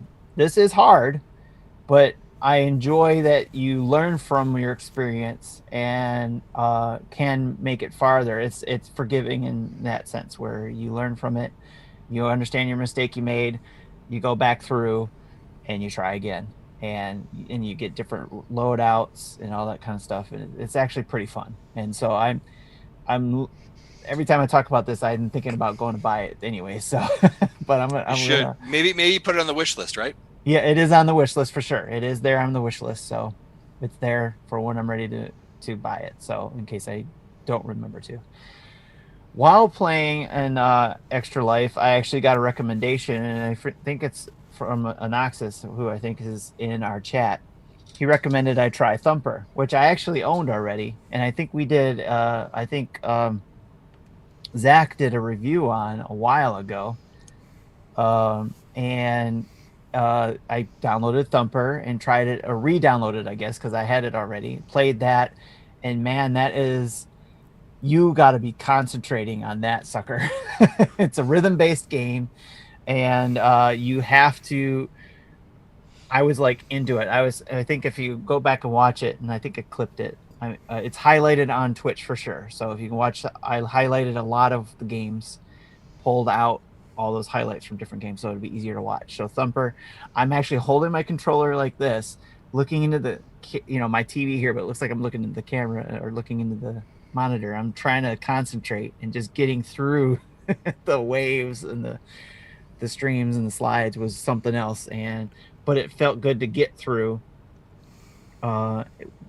especially when you're immersed. It's very immersive with the music when you're feeling the groove and understanding what you're supposed to be doing and what buttons to press. It was very it felt good, especially if you like rhythm-based games. So highly suggest checking that one out again. I think there is a demo for that as well. Fortnite, I'll bring that up now. Fortnite, I don't usually play that too much, and whenever I have, it's been playing with my daughter and my son, and in this case, during Extra Life, I played a lot with them, and then also played Antonio, I think, jumped on, and Ebicel jumped on as well, especially during when we ended the night.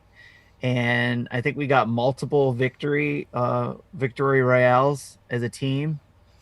And I'll have to say, my daughter kicks butt in that game. So she enjoys playing it, though, because she knows that when she comes to join, she's playing on her PS4 and joining us, and knows she's playing against Switch and mobile users. so she just wrecks house. She wrecks house and racks up the wins. So, but yeah, we were doing really well. And there was this one point, and I don't usually like to brag about stuff, but I can't help this one because it felt really good. My daughter and Antonio died in one of our, our runs. I was the only one left, and I was like, we're not going to last long. I actually made it through the whole thing and got us a victory royale by myself.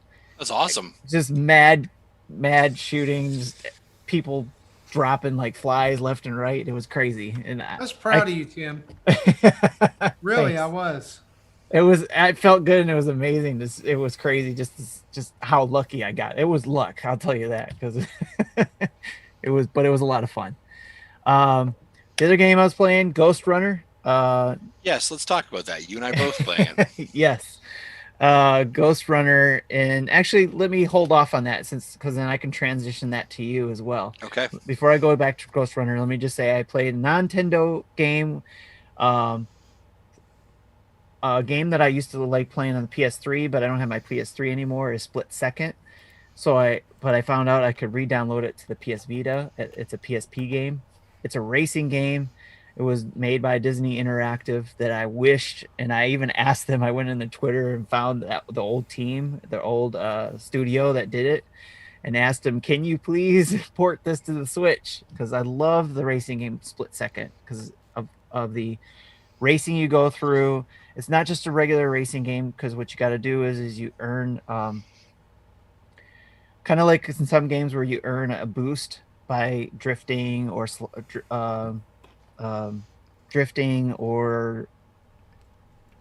streaming. I forget what they call it, but streaming behind a driver or doing stunts or whatever. You rack up your meter, and then when you hit a certain point in your meter, you can destroy elements of the track, which will affect the track and how people are racing in front of you. So is if there that are slipstreaming?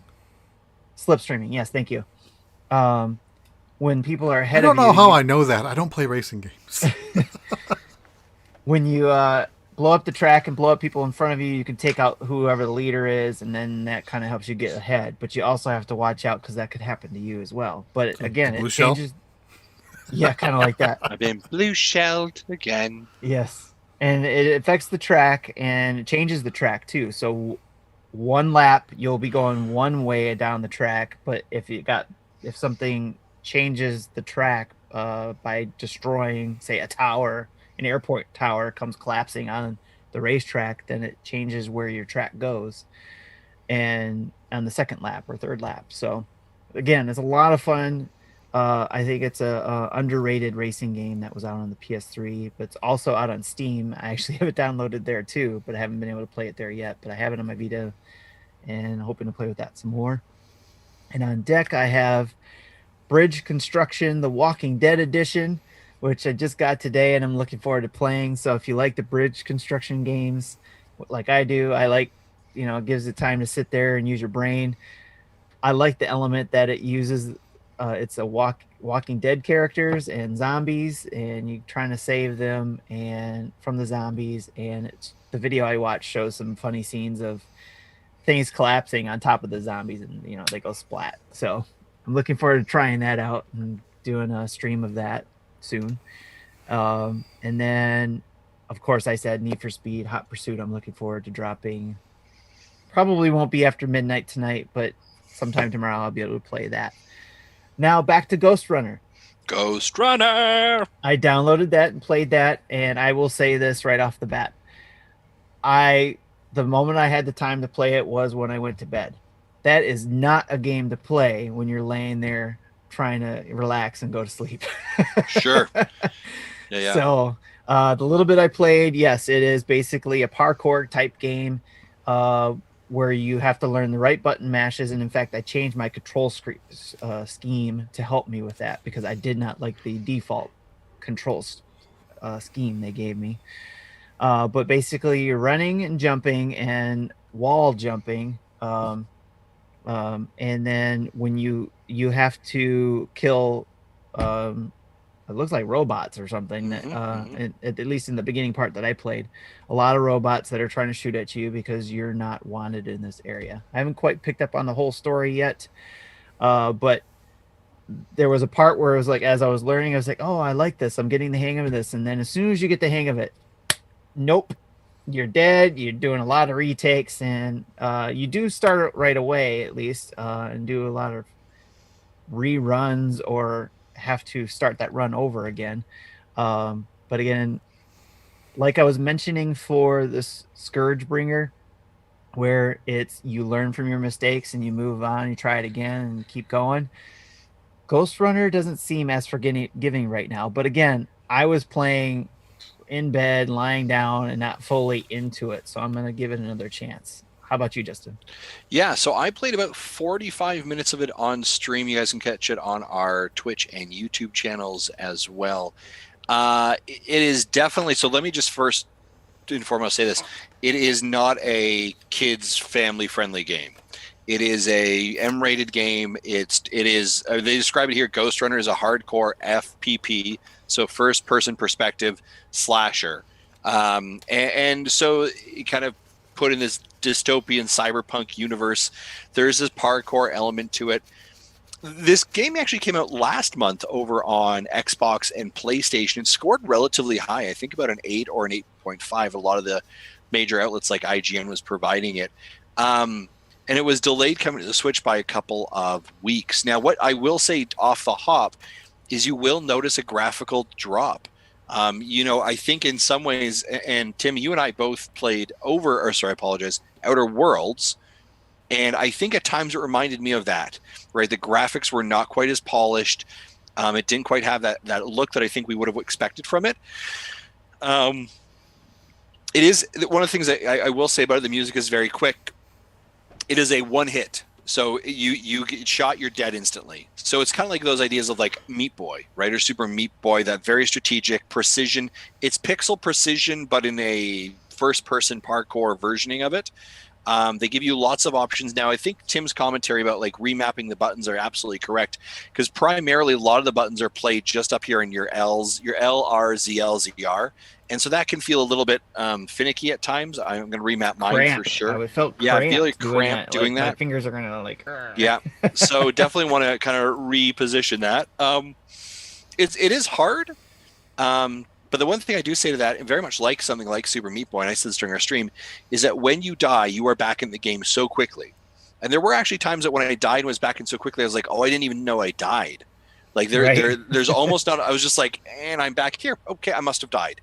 But it does, there is a little bit of like learning. The other thing I would say about it is there's a phonetic kind of crazy energy. And it reminds me a little bit of something like Blood Roots. This kind of idea of like, if I bounce off this wall and I hit him and I do a side run here and they use my grapple hook and then I hit him and then, so when you lace these combinations together, in some ways the same way as ScourgeBringer, when you lace those together, they feel really, really good. Yeah. And kind of feel like you're like, yeah, I just owned this room. I just completely destroyed it. Oh yeah. You feel very good. You move on.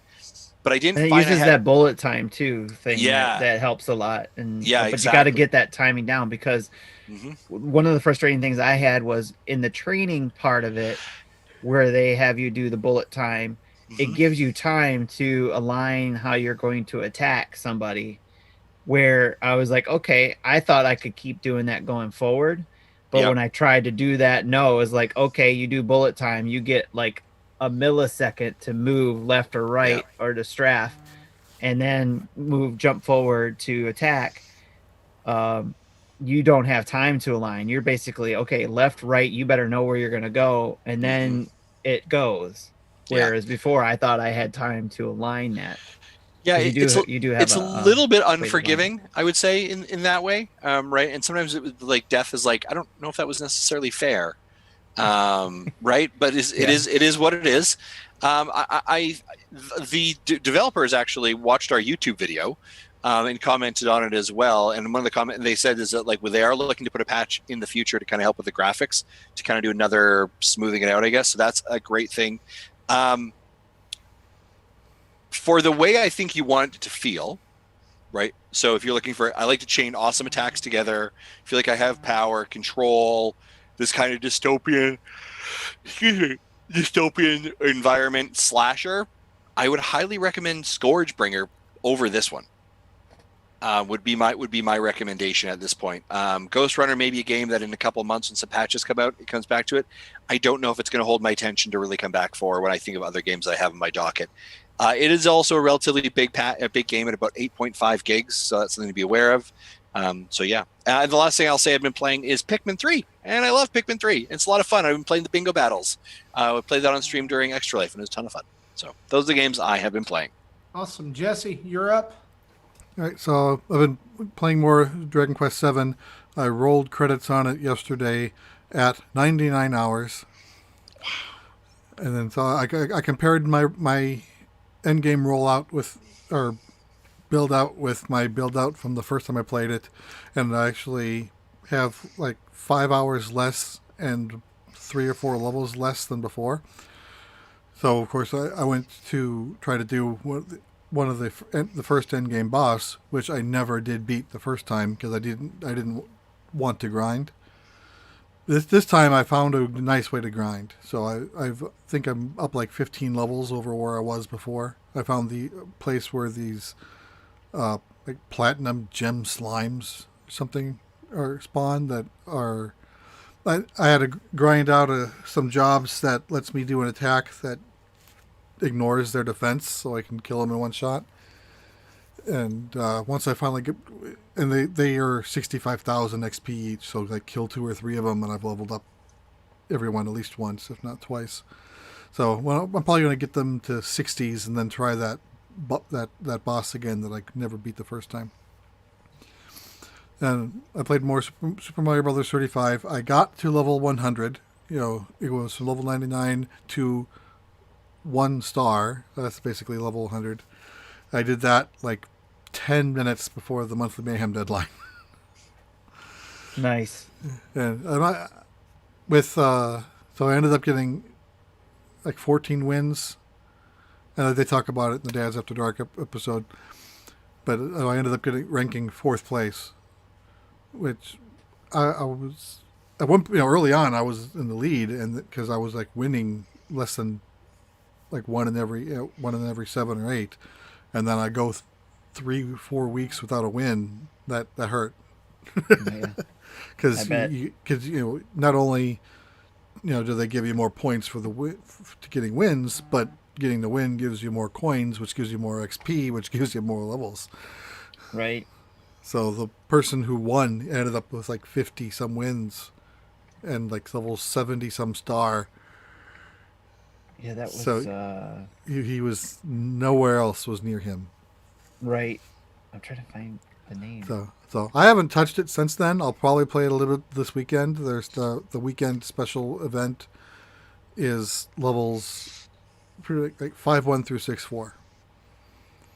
I think, and I don't know if wins in there counts as wins in the main game, but if it does, if I can get a 6-1 win, then I might finally unlock 7-1 because I haven't won 6-1 yet. Okay. Last week I talked about Pixel Puzzle Makeout League because I just started it. I ended up finishing it like on Sunday. And that game is surprisingly good. The story goes really meta on you. So I noticed it last week that it was normal. I said last week normally you pick a path in a dating sim, and you really isn't any backtracking. And here they let you backtrack, so you can literally do all the paths in one go before you continue. You get to a point, you have to do that, and there is a story reason behind it. And things get meta. It doesn't get quite as bonkers as like a Doki Doki Literature Club, but it gets close. But if you like really weird meta stories, this was give this one a go. The Picross puzzles aren't hard. I never once failed. Like the 15 by 15s is the highest it goes, and you have a 15-minute time limit. And it doesn't give you the ability to like quit and come back, other than if you quit, you go back to the title screen and have to resume from the last save. But it lets you do a wipe, but doesn't reset the timer. The timer still continues. There was one puzzle I had to wipe it twice, and I had 5 minutes to do the third way through, and I was able to do it with like 35 seconds left. But other than that, I didn't have any problem with any time limits. But nice. Yeah, that's a weird one, but it's one to check out. So that I might have missed this, but so other than the puzzle part, where there was a story to it, or yeah, it's a dating sim. Dating sim, okay. That's I got that from the dating thing part. Yeah, which they're basically they're like visual novels with arcing paths. This is usually how a dating sim works. Right. And usually you just pick one path, and if you want to play it again to pick a different path, you have to play it again. But here, you kind of have to go through all the paths in order to unlock the final dungeons, the final puzzle. Gotcha. And I like the ending. I expected that to last like a week, but I had the thing done in like 3 days. Then the last game is Orange Blood, which we got a review code for. So thank you to those who provided that. My normal, I did a stream. Normally go to Twitch and YouTube, but YouTube was down while I was preparing, so I did this to Twitch only. Of course, YouTube started working again 5 minutes before I started, but since I had already announced I was doing it Twitch only, I kept it Twitch only. The video is ready to go on YouTube. All we have to do is schedule it. I played like the first half hour, 40 minutes or so. It's when I first saw the game, I thought it was going to be like your normal like RPG type of game, but the weapons are guns. So turn-based combat. I was thinking more like early Final Fantasy or Dragon Quest, and it's not quite that. I'm not sure where the story is going, but it's this really slow story. In that half hour, I only did 3 battles, and one battle is one where the first battle you're not intended to win, and I knew that going into it. I'm like, okay, I know I'm not going to be able to win this battle, and I know it. But so basically, I had 2 real fights in a half an hour, and it's kind of like your Diablo, Destiny type looter shooter type of thing, where you get loot. The loot has various colors depending on its rarity, and then constantly upgrade and then try to get more stuff. But this isn't a fast-paced game like Diablo or Destiny. This is a slower-paced RPG. So I didn't think those meshed well. So as soon as I saw that talking about different colors and rankings, I'm like, oh, it's one of those games. So I wasn't in the mood for one of those games. I wasn't, I normally don't like those games. So that put me off pretty fast. So that's why I only did it for half an hour. If I get a chance, I'll try it again and see if now that I know what this is. But I haven't gotten a chance to try it again. And it has a menu for quests that tells you that you're supposed to check if you don't know what you're supposed to do. But I got to a point where I didn't know what I was supposed to do, and there was nothing in the quests. So I just wandered around and hit everything until I started a conversation again. That's if you're going to give me a quest window, give me quests. Give me direction. But Fair enough. It's a pixelated art style, so it's another game that's not kid friendly. That was a very challenging game to try to live stream and keep it what I say PG, because that was funny because I've seen you skip over those words. What they're saying in the game is not PG. Right. Sounds fair. Fair enough. It's like when I booted up No More Heroes for the first time, I was like, oh.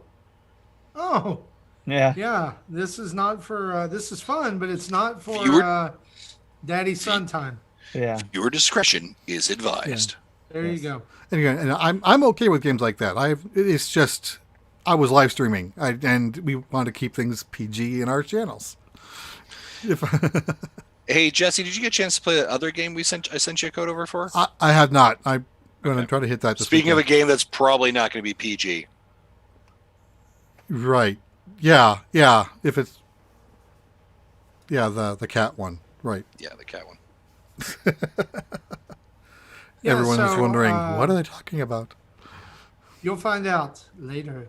I'm like Justin. I've been playing some Pikmin 3 Deluxe. I picked this up to play during Extra Life and continued over from the demo. So just in like day 4, day 5, and have been having a lot of fun with it. I'm actually surprised. I've really been enjoying playing around, trying to figure it out.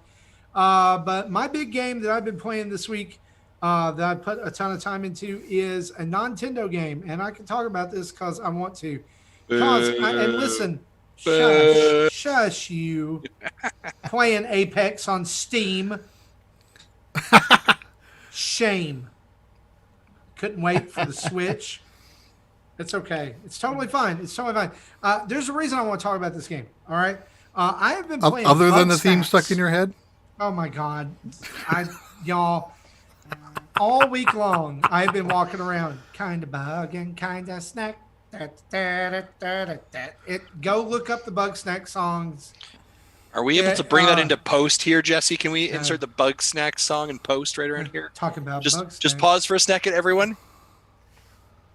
That's a great song. Snappy jingle. Wow, I can see why it's got in your head. See, I'm making Jesse do some extra work now. Of course, this isn't going to be in the YouTube video. You're going to have to listen to it, the audio version. So if you're in the YouTube video, there's some of the mystery there. This is by Young Horses, who did Octodad. And the reason I want to talk about Bug Snacks is just like Octodad eventually came to Nintendo Switch, I don't see any reason that Bug Snacks is not going to be on Switch at some point. It's not graphically intensive.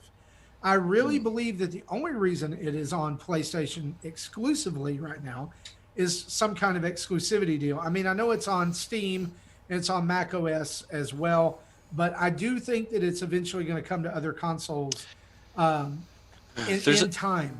Yeah, there's another game. Sorry, and I want to come back to your Bug Snacks here. There's another game that came out today, Pathless.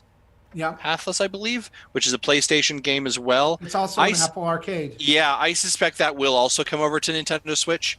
That feels like it's going to be a probably timed exclusive. Oh yeah, I think so. And I really do think that Bug Snacks is a timed exclusive, just based on the 3 or 4 hours I've already put into it. So if you're not familiar, Bug Snacks it's a first-person game where you play as a journalist who's invited to come to a mysterious island by an explorer who has discovered these things called bug snacks, which are half snack and half bug, that when you eat them, turns your body parts into that fruit or food.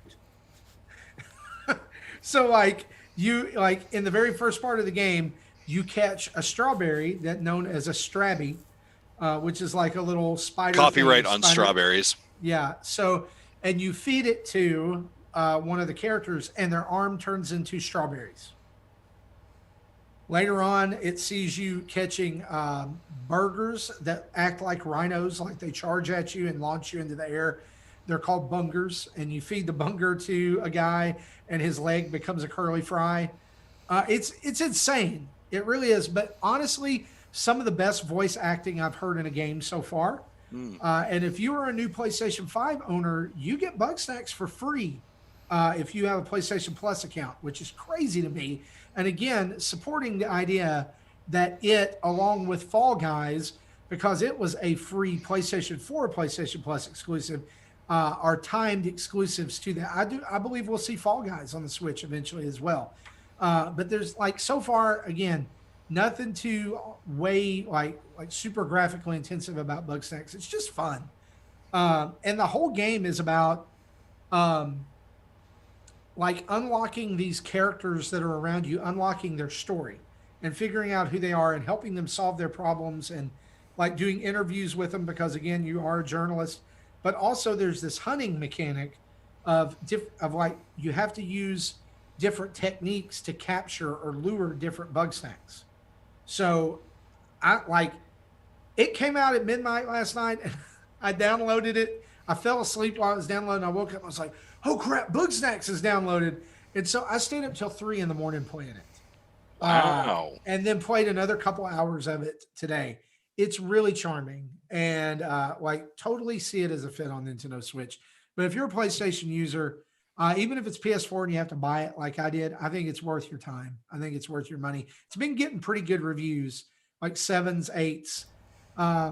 And I've read a couple of reviews. Like I read one in particular, and I think it was on Verge. I'm not sure, where the guy basically poo-pooed on it because he was like, it doesn't do a good tutorial.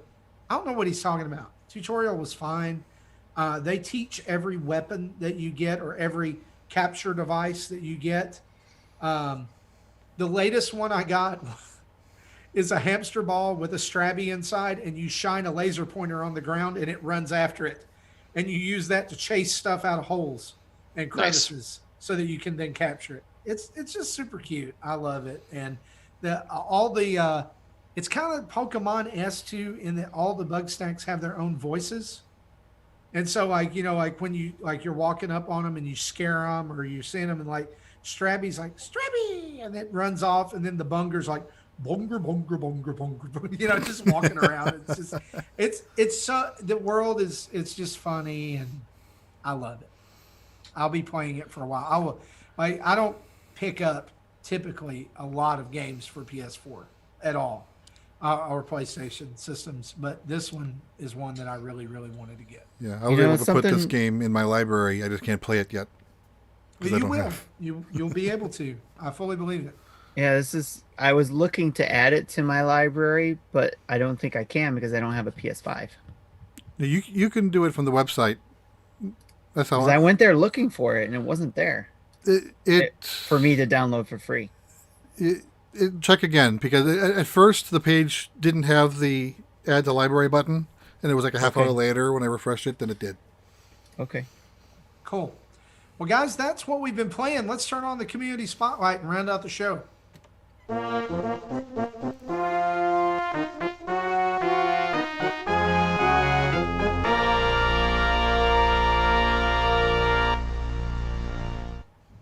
All right, a couple of questions from the community this week. This one comes from Twitter from good friend of the show, Adam Roffle. And he asks, what do the Nintendo dads do when a new console launches? Do they grab one for themselves or stick to what they love? What do you guys, what about you guys? Man, I was so first and foremost, when I say this, I'm so excited for everyone who's getting these Xboxes and PlayStation. right? I'm a full believer in like we just all game together, right? That's my like, and I love opportunities where crossplay is involved, right? So Fortnite, Rocket League, Apex, all those kind of games where it's crossplay. That's great. I am not a believer in the console wars anymore. So I'm just happy and celebrating that everybody is able to do these things. So like, yay. I am going to be very honest. As I was watching some of these things, I was like, man, I would be super tempted to pick up a new console. But I am resisting and not picking up a console. But I'm going to tell you, I think both consoles make a really compelling argument for being a second console in this household. But I'm going to stick with my Nintendo Switch. Okay. Tim, what about you? I decided not to pre-order either of these systems because I've been a PlayStation fan for a long time, along with being a Nintendo. PlayStation has been my second console. And just didn't have the time or space or money for the third console, which is Xbox. But this generation, as mentioned before, does make you think, especially with Game Pass and all that kind of stuff. So because I've been kind of on the fence back and forth between the two, and because there's also nothing compelling for me to like go out and jump and buy the PS5 as say other PlayStation have before. In fact, I didn't even buy a PlayStation 4 when that came out. When I did buy it was to play one of my games that I wanted to play, which was Infamous. I think Second Son for the PlayStation 4. I love the Infamous game, so I wanted to play that, and that's what got me into it. Even though I think that was a launch window title, if I remember correctly. But anyways, no, I didn't pre-order any of them. I figured if I was to get one, and whatever one I decide on, I would get it when it was available in the store. If it's not in the store, then I'm not meant to have it. And plus, I'm also weighing the fact that because I'm in school right now, I don't have the time. So I barely have time to play the Ghost of Tsushima I have that I've been wanting to play. I play on and off little bits at a time on my PlayStation 4. So adding a PlayStation 5 to the mix or even an Xbox. I have Xbox Game Pass Ultimate Pass for PC and for xCloud. And I barely got to touch that. So what, maybe it's just old age and wisdom. I don't know now. There is something to be said about that, right? Like, and I know like a lot of people bust my chops about only having one console. Yeah. But in only having one console, it kind of forces you to say, if there's nothing here that I want or to play, then I'm not playing. Do you know what I mean? Where I think when you have more, and I have thought about it, I was like, man, but if I pick up this and I pick up a Game Pass, like I'm set, right? But then I'm like, all I'm really doing is adding to my library, is I'm adding to my backlog, which I already haven't fully finished. And there's so much content out there, right? So it's kind of in some ways it's like ignorance is bliss. Like if I just stay in this one lane, this is the thing I can focus on. Whereas other things distract and pull you away. And I know that probably sounds like such a real rudimentary kind of analytical approach to it, but like if that's, I don't know, that's kind of the way that I look at it at times. So I don't know.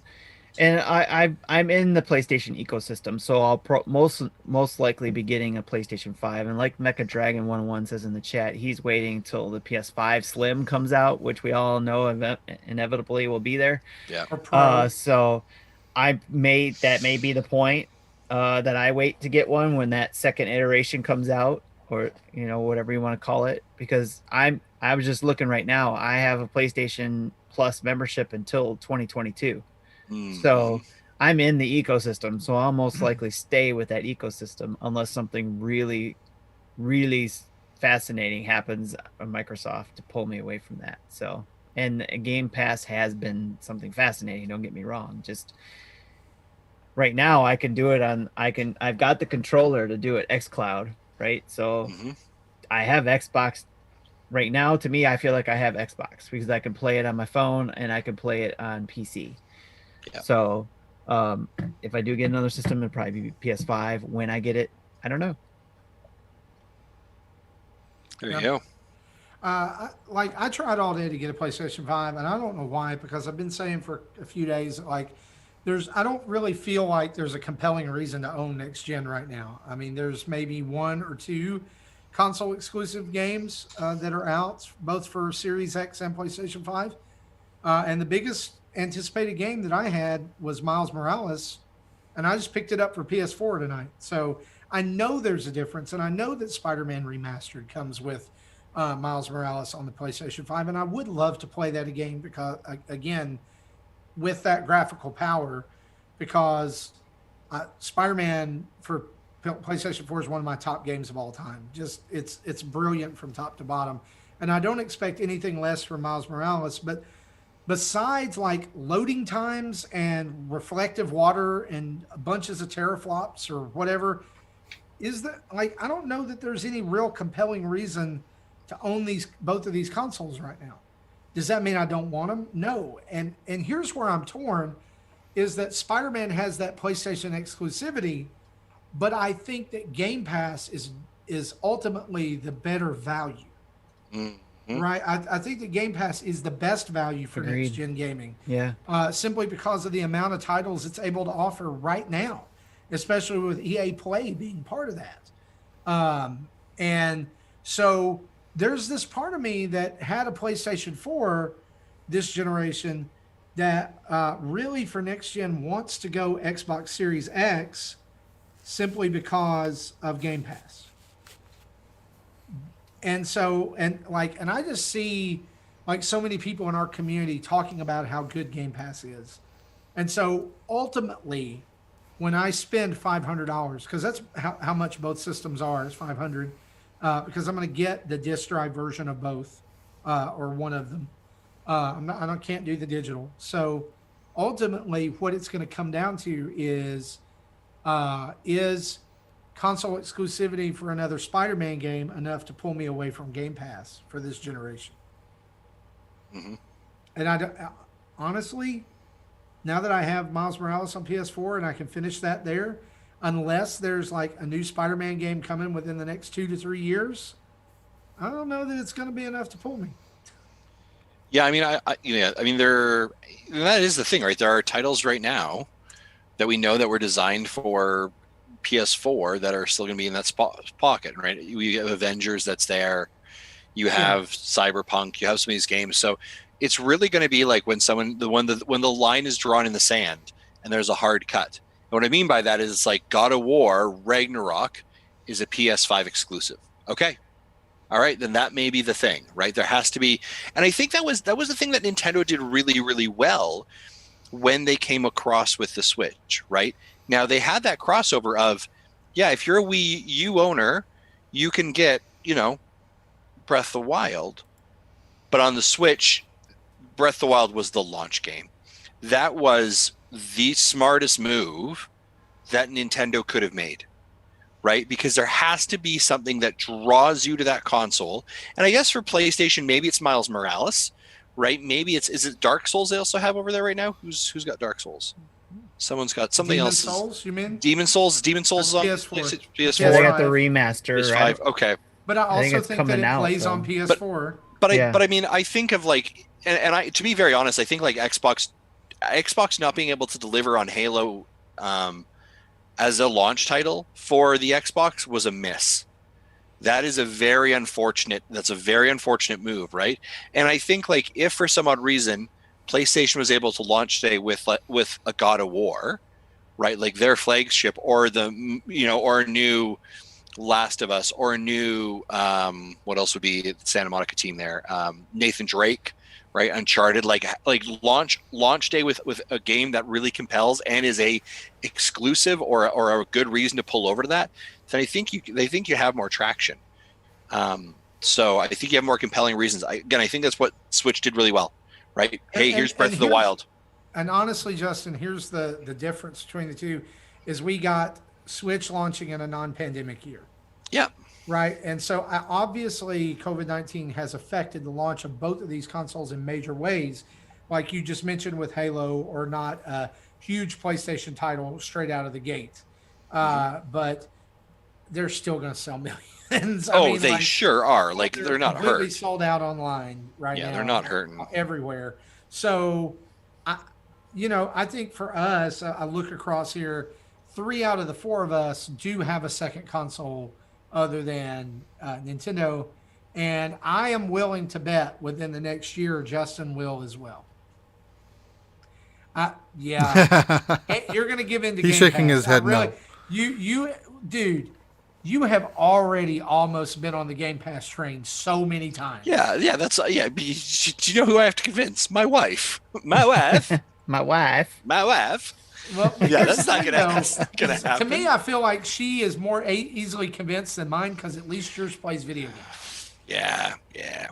Just tell her, look, Justin, here's the end. You ready? Just tell her Overcooked 3 is coming out There on you the go. Xbox All right, Series that would X. be it. Okay. That's it. All right, patrons. Here's what you need to do. If you want Justin to get a brand new console and start Xbox It's dads a new tier. or new PlayStation dads, here's what I need. I do need some more funding to make this not impact my financial book at all. It's the Master Chief tier. Yeah, Master No. Chief tier. No. Look, we'll keep it Nintendo. It's the Steve tier. Oh, there you go. Smash. Yeah. There you go. It's the Nintendo tier. Okay. Let's Where head my- over to. Well, in my case, sorry, Jason. so I had a PS4 since launch. Actually, let's start over. I've been a Nintendo console player since NES. I've been a dual console player with Nintendo and Sony since the PS2. So I had the PS4 not quite at launch, but like maybe February of 2014.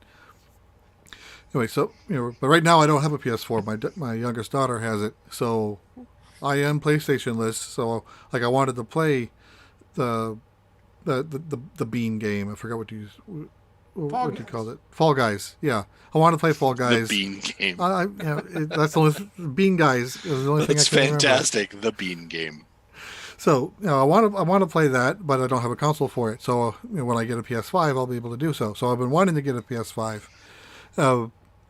Apparently, some went on sale on Amazon earlier today, and I was able to put it in my cart. But when I tried to check out, it said no longer available. And I kind of need to go through Amazon because I have Amazon funds to pay for it. So again, Right. it doesn't have to come out of my paycheck. It's already been paid for. I just have to use Amazon to do it.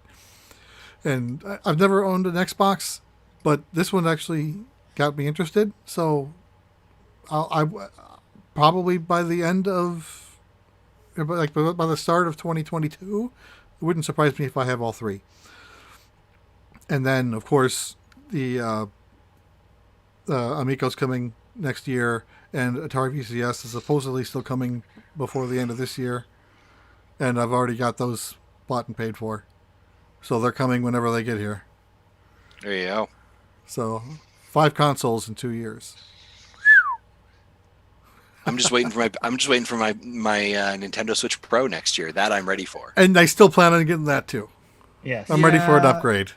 Yeah. So that's a different story. That one, and Marty and I were talking about this earlier because of the frustration he had. This is what scares me. Seeing this kind of stuff that we're seeing with the Game & Watch, with anything Nintendo does, in fact. And then even with Sony and Xbox, where Xbox was a little closer, seemed like getting it right, but still all of them not getting it right and leaving people frustrated and not getting the system. I'm afraid of it happening if a new Switch of any sort comes out, Yep. of not being able to get it in a way that should be easy for us as consumers. I should be able to go in, pre-order the device, and have it ready. All Nintendo needs to do is partner with Apple for its next product release. They've got it on lock. That's all I'm going to say. Let's move on to this last question, and we've got a voicemail as well. Brennan Howarth asked. You don't have a voicemail. I don't have that No queued. voicemail. Okay, that's next week. Brennan Howarth. So this is the final question. He asked us this. This is a fantastic question. He says, I was looking at a list of the Wii U games not ported to the Switch and wondering if you guys could give me a quick response to what you think the chances of these following games getting ported to the Switch. So here's what we're going to do very quickly is let's just go. I'll read the name of the game and you give me a yes or no. Does that sound good? Sure. All right. So the three of you are deciding the fate of these games. Yep. They will be ported if you vote yes. All right. Okay. So here we go. If Game only number it were one. that easy. Yoshi's Woolly World. No. I say it's possible. I Tim don't is in deep thought. know how similar Woolly World is to the other games. So Sorry, is the question is will Nintendo port these or do No, we would want you them? guys give me a quick response to what you think the chances of these following? Okay, games? so the chances. Okay, yeah, I'm gonna say no. So No, yes or Nintendo's Nintendo's not gonna port to that. No. no. Okay. So everybody says no. So Yoshi's Woolly World. All right, here we go. Paper Mario Color Splash. No. No. I'd say no. It's too dependent on the second screen. Number 3, Kirby and the Rainbow Curse. Nope. no. I don't know this game to know It if it has is any extra very features. dependent on the second screen. Okay. So Yes. no. Star Fox Zero. Nope. Yes. Maybe. I don't. I think the game can work without the second Alright. screen. So we're going to let that one slide. That's the first one out of this list that we thought might come to the Switch. I think more importantly, does the what was it, Captain or Uncle Croaky's second game? Do you remember that one? It was it was Five Nights Oh, I at know Freddy's. what you're doing. Five Nights at Freddy's, but it was via Star Fox. Yeah, and that I was bought awesome. that one. I didn't buy Zero, but I bought that as a That was cool. standalone, Bless and that your was heart. awful. Yeah, Yeah, that was I played I'm it glad maybe I- 15 minutes and put it I'm down. glad I got it for free. I Wind want that Waker- Uncle. I still Croaky's paid game. less than you did. Yeah, that's true. Wind Waker HD. Definitely. Yes. I think that's coming as part of Zelda's 35th. Yes. Oh yeah. Yes, Justin. Yeah. Twilight Princess HD. Well, so here's can I just tell you why I said I paused on that? Yeah, because that would No. be a second generation port. Because it came from So? GameCube over to, but the same thing. Grand Theft Auto 5 and Skyrim I all know, say but hi. I say that I'm also asking that actually for Metroid Prime trilogy. So yeah, Yes. okay, fine, yes. Yes. Okay. So Yes. same thing. Twilight Princess HD. Same. Yes. I think. No. I don't think they'll be in a bundle, but I think they'll both be available. No, I don't think that one. Here's what I think is going to happen with these: digital only on the eShop to celebrate Zelda's 35th. Yeah. I think that's why Mario's Party is cut short and it's effective April 1st. Is they do a hard transition to Zelda 35. and then Metroid cries because no one celebrates No, that. nobody cares about it. That'll Tim, be what about later. you? That'll be in October. Twilight Princess. I said no HD? on that one. No, I said Tim. Yes. Okay, so it's there. We Fit You. Nope. No. No. Yeah, Ring Fit is the new Wii Fit. Yep. So y'all know. This one's going to hurt my heart when you say this because I know it's going to be no. But here it is, Nintendo Land. No, but No. I wish it could in some way because it was It- such it a def- cool game. It's definitely possible with multiple switches to play the multiplayer, but no. I wish they would do something 'Cause- like it. Yep. I Yeah, would no- say no because we're working on a Nintendo Land 2. Nintendo World. There you go. 3D All right, World. This one is also going to hurt because I know it's going in the garbage as soon as Game and Wario. This will No. be just it'll be a new Wario game. It won't There's, be a Yeah. there's, I mean, say game. There's no way to make Game and Wario work. Because Needed the I know second screen. one of the mini games. Actually, one of my favorite mini games is the one where he says, "Draw a line 4 inches long." Yeah, yeah. You can't do that because you have And- two different size screens. There's the one where you launch the phones. Our Twitch. Oh my gosh! Holy cow! Our Twitch is getting rated right now. Holy yeah, cow! Come Wow. on, bring them in. Wow! Bring them in. We love you Oh on my Twitch. gosh! Come on, let's rating go. us? 75. It Let's is. do this. We're at 170. It's Abda. How do you? Abdallah. It's Abdallah's group. Yes, Nice. Abdallah, Thank you. we wow. love you, man. Wow! Brother. Thank you That's so much for awesome. this raid. This is awesome. Yes. And while Let's they're here, go. just remember that I didn't know you this could is- raid YouTubes. I thought that So was a hey, Twitch while thing. you guys are here, you guys are here, head over and help good friend of the show, Bobby Pauls. He's in the Yes. hospital right now with COVID. There's a GoFundMe page to help with his medical expenses. He's already met his goal, but God knows there's probably going to be more. tinyurl.com/GFM-Bobby. Drop that link in the chat there. I'm Jesse, doing if that you now. can. Jesse's going to drop that link in the chat. Go help Bobby. He needs it. He deserves it. Guru's a good friend of the show. We love you guys. Thanks so much. All right, Thanks, here's the Abdallah. last question. Wow. Here's the last question.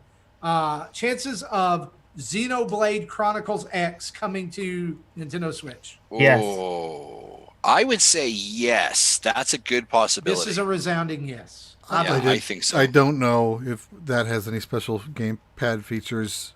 Of course, I think there have if been games that's worked around gamepad features before, like Yeah. Tokyo Raw Sessions.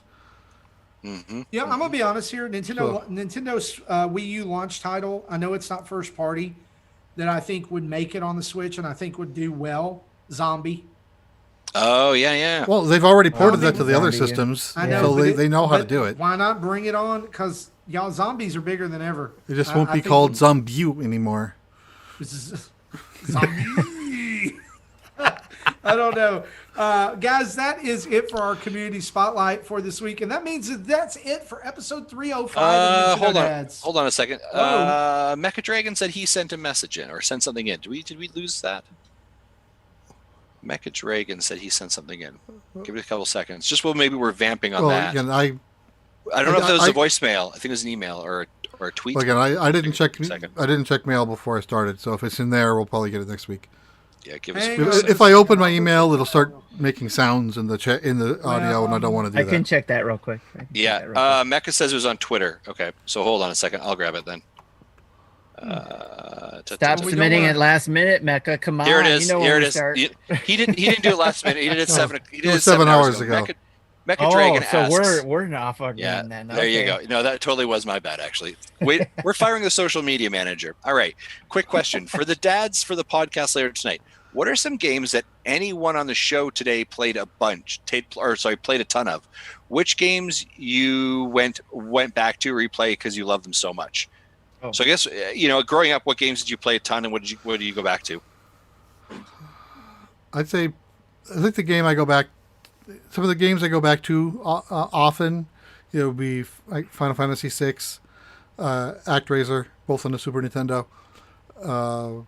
I think I did a stream on my channel of ActRaiser maybe 2 years ago, it was like 3 hours long. I don't think I ever finished the final boss because I never can, but I can get to the final boss in that game. Mm-hmm. Okay, Marty, what about you? I guess it's a little bit of the question of like, what's your comfort food? I guess Games in some ways, for the right? Super Nintendo. Give me anything. He just said games in general. Yeah. Oh, Mega Man. Yeah. I mean, Yeah. that's it. Mega Man is probably the number one for me. And like, if I have a bad day, Mm-hmm. then I have two games that I go to that I can like switch off and play and just have this awesome time. And it's Super Mario Brothers 3 and Mega Man 2. Mm-hmm. And that's like eating comfort food. Yeah. Yes. Yeah. I would say for me, one of the games that just kind of always went back to it, and so there's a ton of games. I mean, I think there's some easy low-hanging fruit I can answer with, right? I think, of course, it's Donkey Kong Country, right? It's Super Mario 2, it's Super Mario 3. But another game that I actually don't talk about a lot, but I really, really enjoyed and kind of was just one of those things I went back to so much, was the Flintstones for the NES. I don't think I've ever played that. It was such a fantastic game, and Mecha Dragon is probably far too young to remember that or even know of its existence. But check it out. It was It's called worth lots of money if you had it. Yeah, I really wish I had. Yeah, let me see if I can find it. But yeah, Flintstones was the game that I really enjoyed playing. Guys, Mine- if it makes you feel better, NES. just while we were recording, Game & Watch Super Mario Brothers went up on GameStop and is already sold out. Of course it did. Of Wah. course it did. 16 minutes ago. It only took 16 minutes. And just as an FYI, it was called The Flintstones and the Rescue of Dino and Happy, and it was on the NES back in 1991. And it was just like an absolute treasure. And Teenage Mutant Ninja Turtles 2, the arcade game, man, that was also one of the ones that like I was super comfort Yes, food. come on. Yeah. That game was the jam back in the day. Yep. Mecha Dragon says, I mean, I know what Flintstones is at least. Well, I do appreciate that, Mecha Dragon. Now, look, kids today just know Flintstones, they're vitamins. So Yeah. this is a video game about Or a cereal. Yep. Oh yeah, Fruity Pebbles. Do you know, There you interestingly go. enough, there used to be in Canada, Western Canada specifically, a place called Flintstone Village, which was a theme park, which was like basically themed around the Flintstones. I think they used to have However- one in South Dakota too. Okay, when I was a really? kid. And then what happened was that there was a park in near Calgary that was going to be changed into a Flintstone Village, but halfway through that making of it, the Flintstone Village actually like got canceled. And so like half of this theme park near Calgary called Callaway Park is like very Flintstone-esque look to it, but then you're like, and then there's no more of it. It's like this weird juxtaposition of like no one decided to change the ideas. But yeah, it was. Here's another creepy thing for you. Apparently, somewhere in North America or United States, there's a abandoned Wizard of Oz theme park that a few years ago, like it was an urban legend, and people figured out where it was. It's in like North Carolina, and people like they opened the doors to it and let people in for one weekend. Oh, that's To, like walk super around and see things. It spooky. was all grown up, and yeah, it was gross. Everybody got their comfort games in? No. Okay, Tim, go for it. I have two because one is harder to play right now, and it's SimCity. I played that one to death, and whenever I play games like it, when I can, or if I've been able to play anything, like I played the DS version of it, but it's okay. The Super Nintendo one is one I played the most to death. It was always the game I went to relax and chill and just, I could immerse myself in that game, and all of a sudden, next thing I look at, there's like several hours went by when I remember as a kid, it was like, oh my gosh, where did my Saturday go? So, but that's one I wish I could play again. Like, I wish they could bring back in Super Nintendo Online. I know it won't, I wish it would. But the other one I can play that is a comfort food for me is it's kind of a tie, I guess, in my mood, but it's Super Mario 3 or Super Mario World, because both of those games, I played Super Mario 3 on the Nintendo when it was out, when my friend had it, but I didn't beat it until it came out on the All-Stars game for the Super Nintendo. So I played it there, and no, I take that back. I didn't beat it completely until I played it again on the Game Boy Advance, I think, with the e-reader that we were just talking about earlier. I think I actually beat it then, but Super Mario World 2. So I kind of go back and forth on both those games, but the Super Mario World, Super Mario Land game, or excuse me, Super Mario Brothers 3 game. Yeah, I like Imbecile's answer in the chat. Mm. Happy What is it? trails on the Intellivision. Nice. Oh, Nice. All right. Awesome. Marty? Guys, that wraps us up for episode 305. We want to thank you for hanging out with us, and thank our good friend Abdallah for bringing the party here at the very end of the episode. If you're watching us via video on Twitch or YouTube, man, you're awesome. Thank you so much for that. We want to say, as we close out the show, a huge thanks to our Patreon producers, Chris Mears, Dave Ernsberger, and Antonio Contronio. You guys are awesome. And we also want to remind you that we have a new merch store via tpublic.com at our website, nintendodads.org. You can head over there for brand new Nintendo Dads t-shirts, mugs, laptop cases, phone covers, stickers, mouse pads, all kinds of other stuff, featuring lots and lots of designs. Like, you can get your favorite Nintendo Dad on a shirt, which obviously is me. I get it. I mean, it's totally fine. It's fine. Or and here's the deal. You could be like Justin and buy everything from the store and have it shipped to me to ship to him, because he's in the Canada and TeePublic doesn't ship to Canada. Oh, no, they do. They just charge a boatload of shipping. Yeah, they charge a boatload or a buttload? A lot. What we would call up here a metric ton of moose. You know what I'm saying? A metric ton of moose. A schwack load of shipping. Schwack load. So I'm taking care of that for him. But you can head over to nintendodads.org and find our latest YouTube videos, tweets, podcast episodes, social media, Patreon page, our Extra Life fundraising page, and tons more. Or you can find us in most places like Patreon, Twitter, Facebook, Instagram, Twitch, all on all of the socials. Just type in Nintendo Dads, and there we are.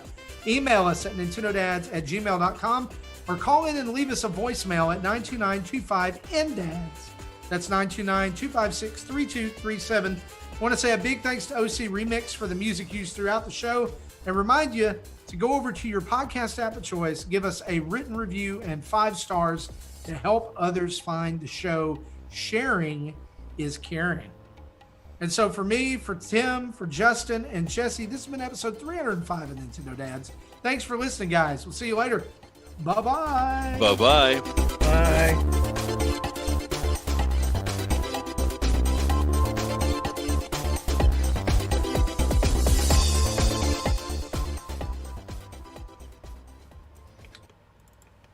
Thank you for listening to Nintendo Dads.